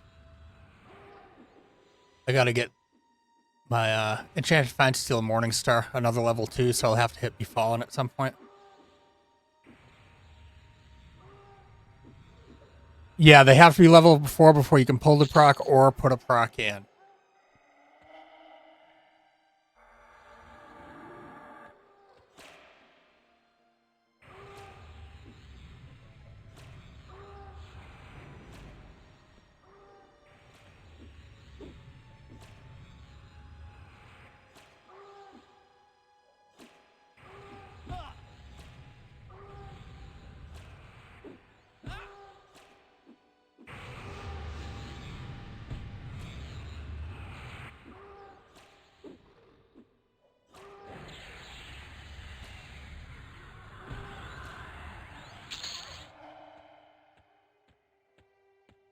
They're being really cheap with the whips now.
Helps have the pet attacking.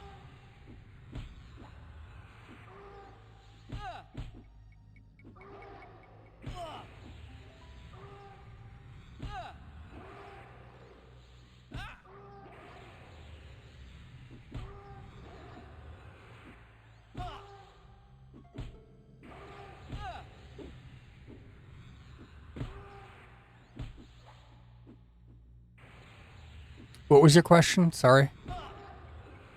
Yeah, you need to have the weapon at level 4 before you can pull out a proc exaltation, and it needs to be level 4 before it will have the slot to add a proc exaltation.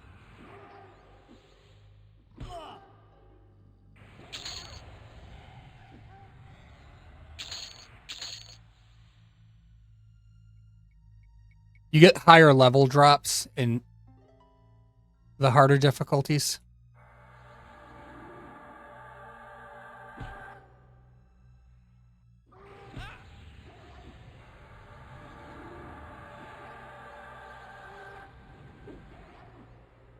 Which makes you need less of them to upgrade to tier 4. Or plus 4, sorry.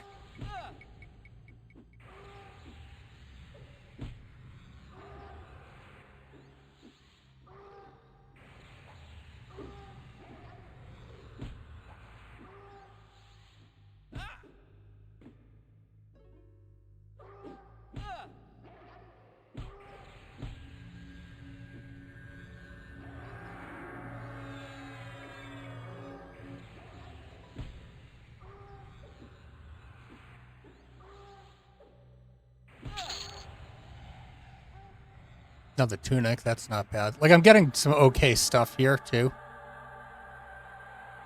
It's not the ideal for my class combo, but it's better than what I have.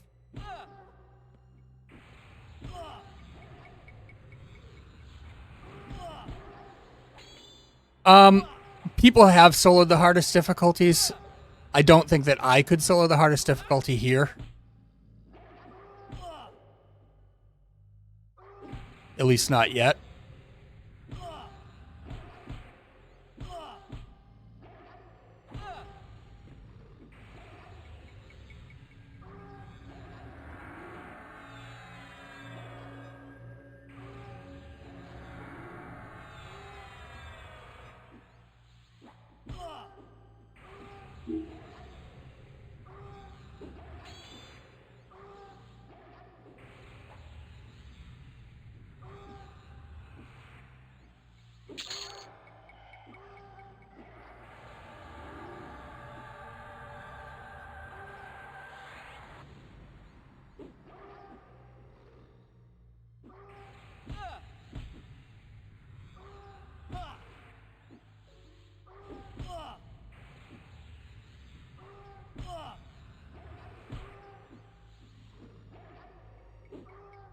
I've not done a lot of the top tier difficulties.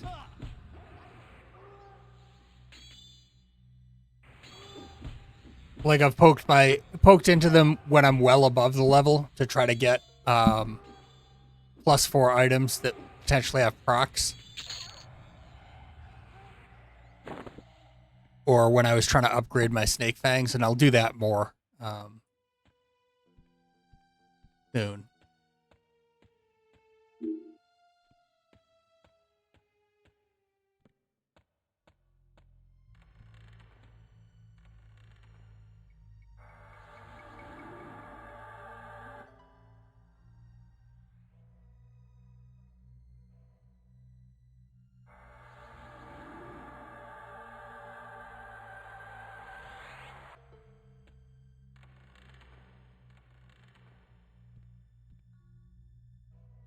Some of it depends upon the combination, some of it depends upon your skill, but like as a group, it should potentially be doable.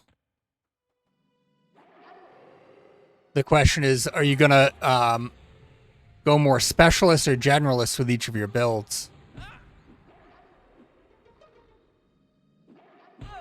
Because some of the stronger builds endgame are likely to be more specialist. Right now, a lot of the folks that are soloing a lot seem to be doing things like warrior, cleric, wizard. You know, very kind of traditional groups, but in one character.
I did not play THJ.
Yeah, it seems like it would have been fun. I didn't learn about it until it was already gone.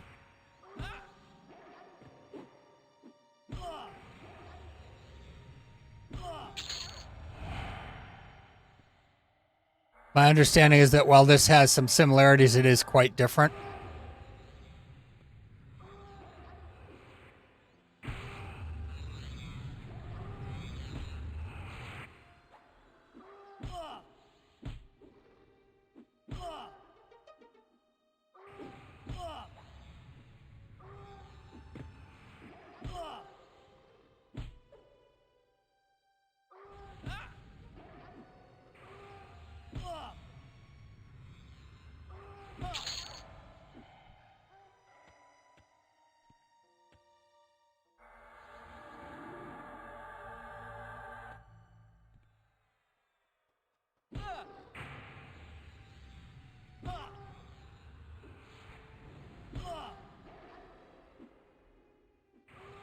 Low on mana.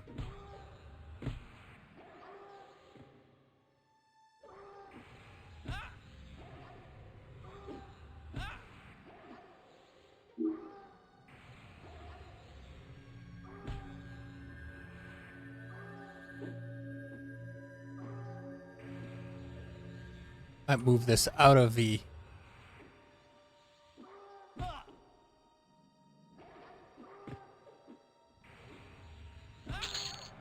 Might have to do it in my own inventory.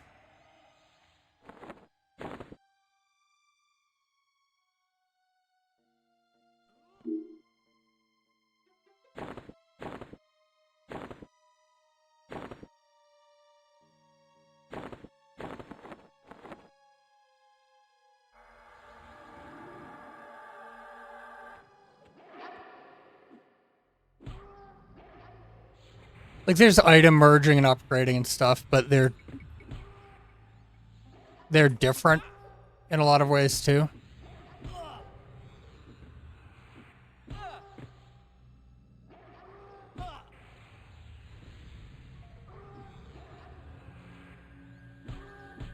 That is correct, Envy. Lowest level class is going to be your level.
I should hold off. I should get the mana back.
Hopefully they do more keys or an open beta. And if not, thankfully, a month out, month and a half out, depending upon when. In July it comes out.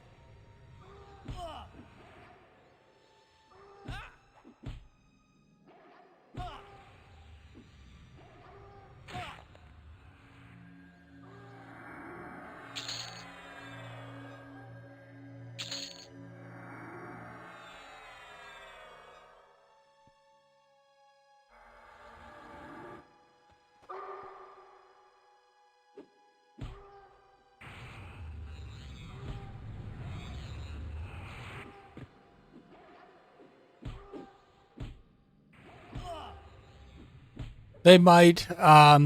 They may not.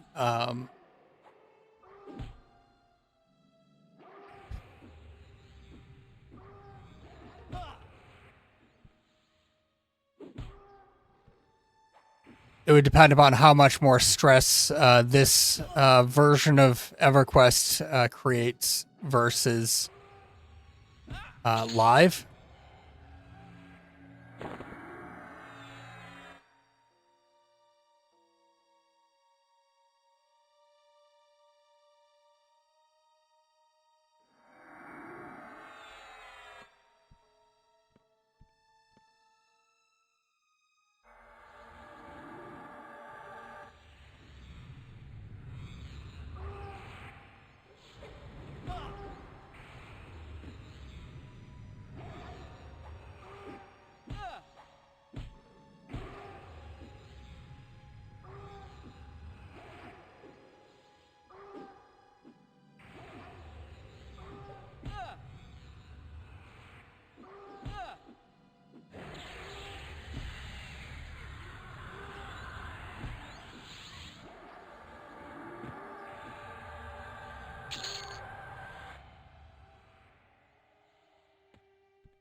Oh, I don't have. That explains a lot. I don't have burnout on my pet.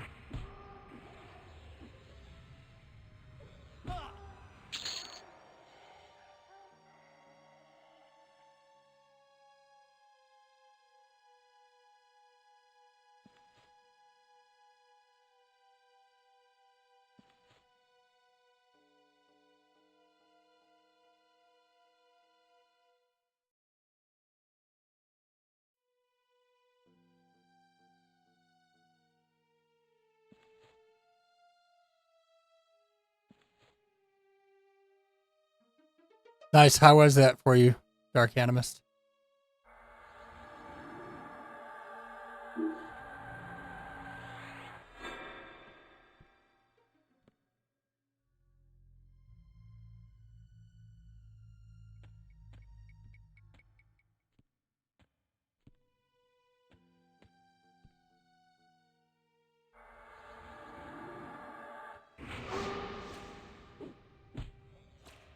Lots of pet inventory too.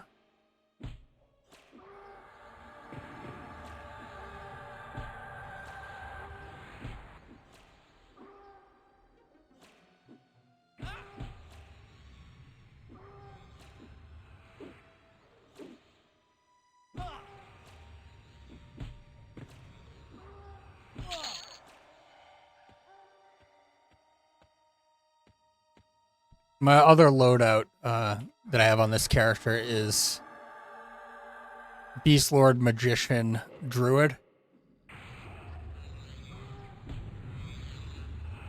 And I was finding the pet had a tough time, or I had a tough time keeping aggro off the pet.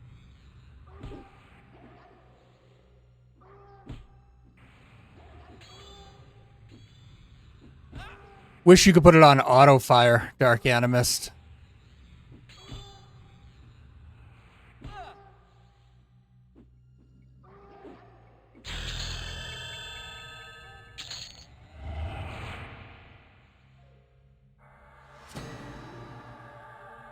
Oh, would help if I was in my combat set.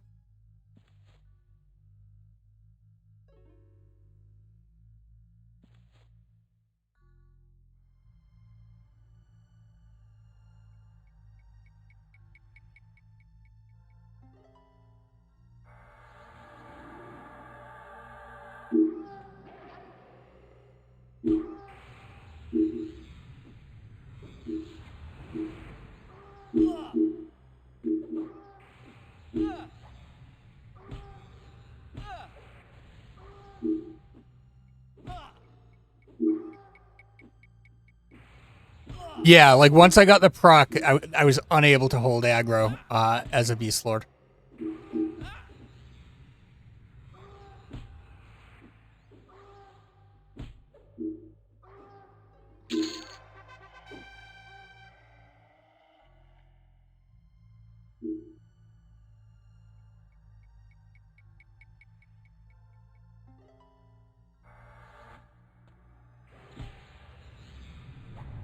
It'll be interesting when I swap over with the stun proc on the pet.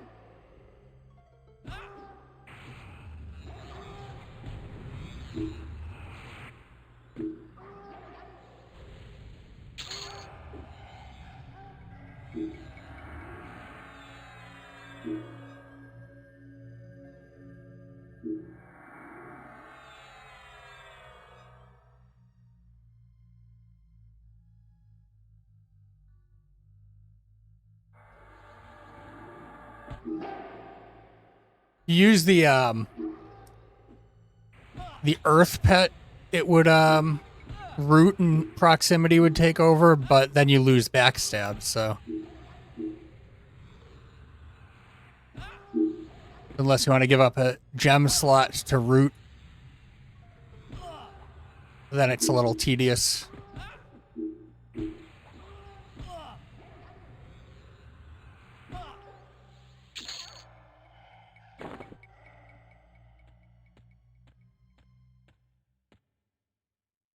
Yeah.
Give me a whip already. I need another one.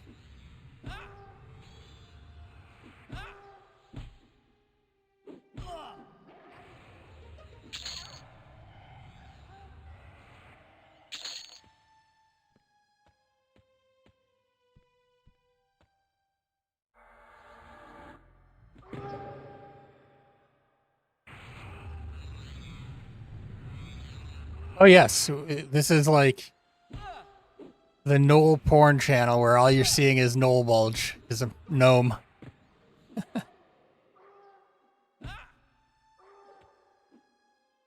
Come on.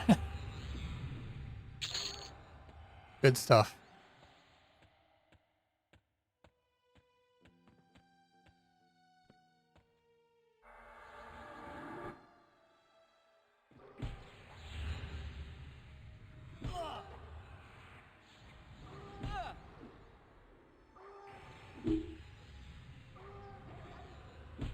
Better now that I'm angling up.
We got a Necro.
It's got something that's cracking. I'm not sure what it is.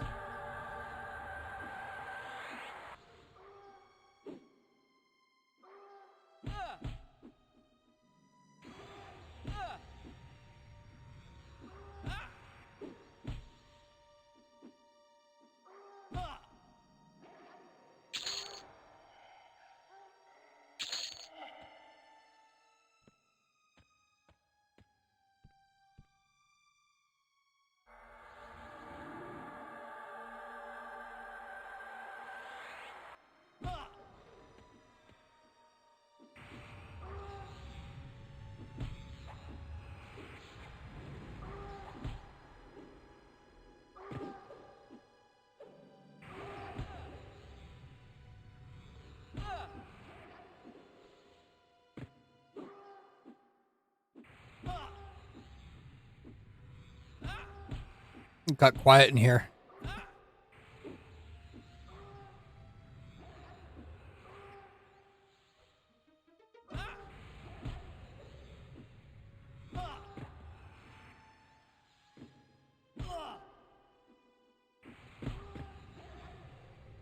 Okay.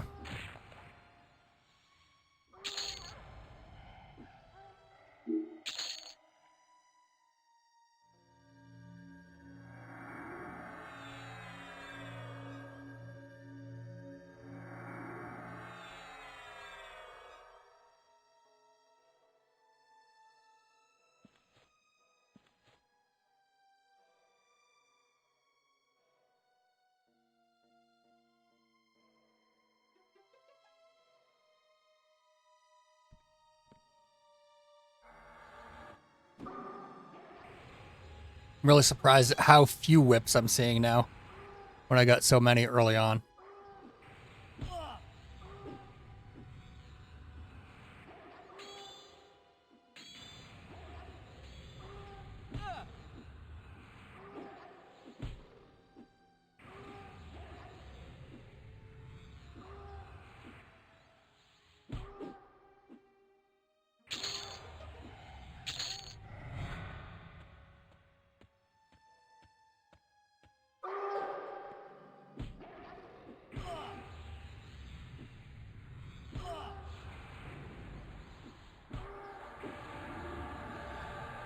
Well, the good news is you have a pool to clean.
Helps if I'm swinging.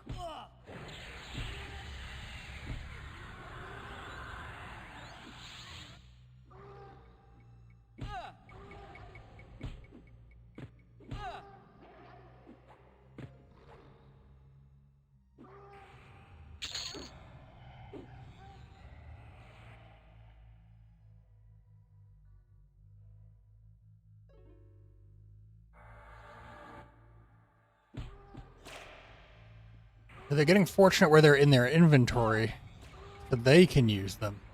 But because of personal loot, I'm not getting them.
Well, I'm not getting any whips here, so I'm gonna head to town and take a break, have some lunch, and I'll be back this afternoon. Have a good day, folks. Feel free to subscribe or follow. Have a good afternoon. That's it for now. I appreciate you being here. I stream most evenings on Twitch, playing a mix of games with a focus on exploration, crafting, fantasy, and sci-fi. Jump into the conversation in chat when I'm live, or drop your thoughts in the comments. Either way, hit that follow, like, or subscribe button. It actually helps more than you think. I stream live on Twitch and archive to YouTube. You can find me in both places under the name Zhotep. Catch you next time.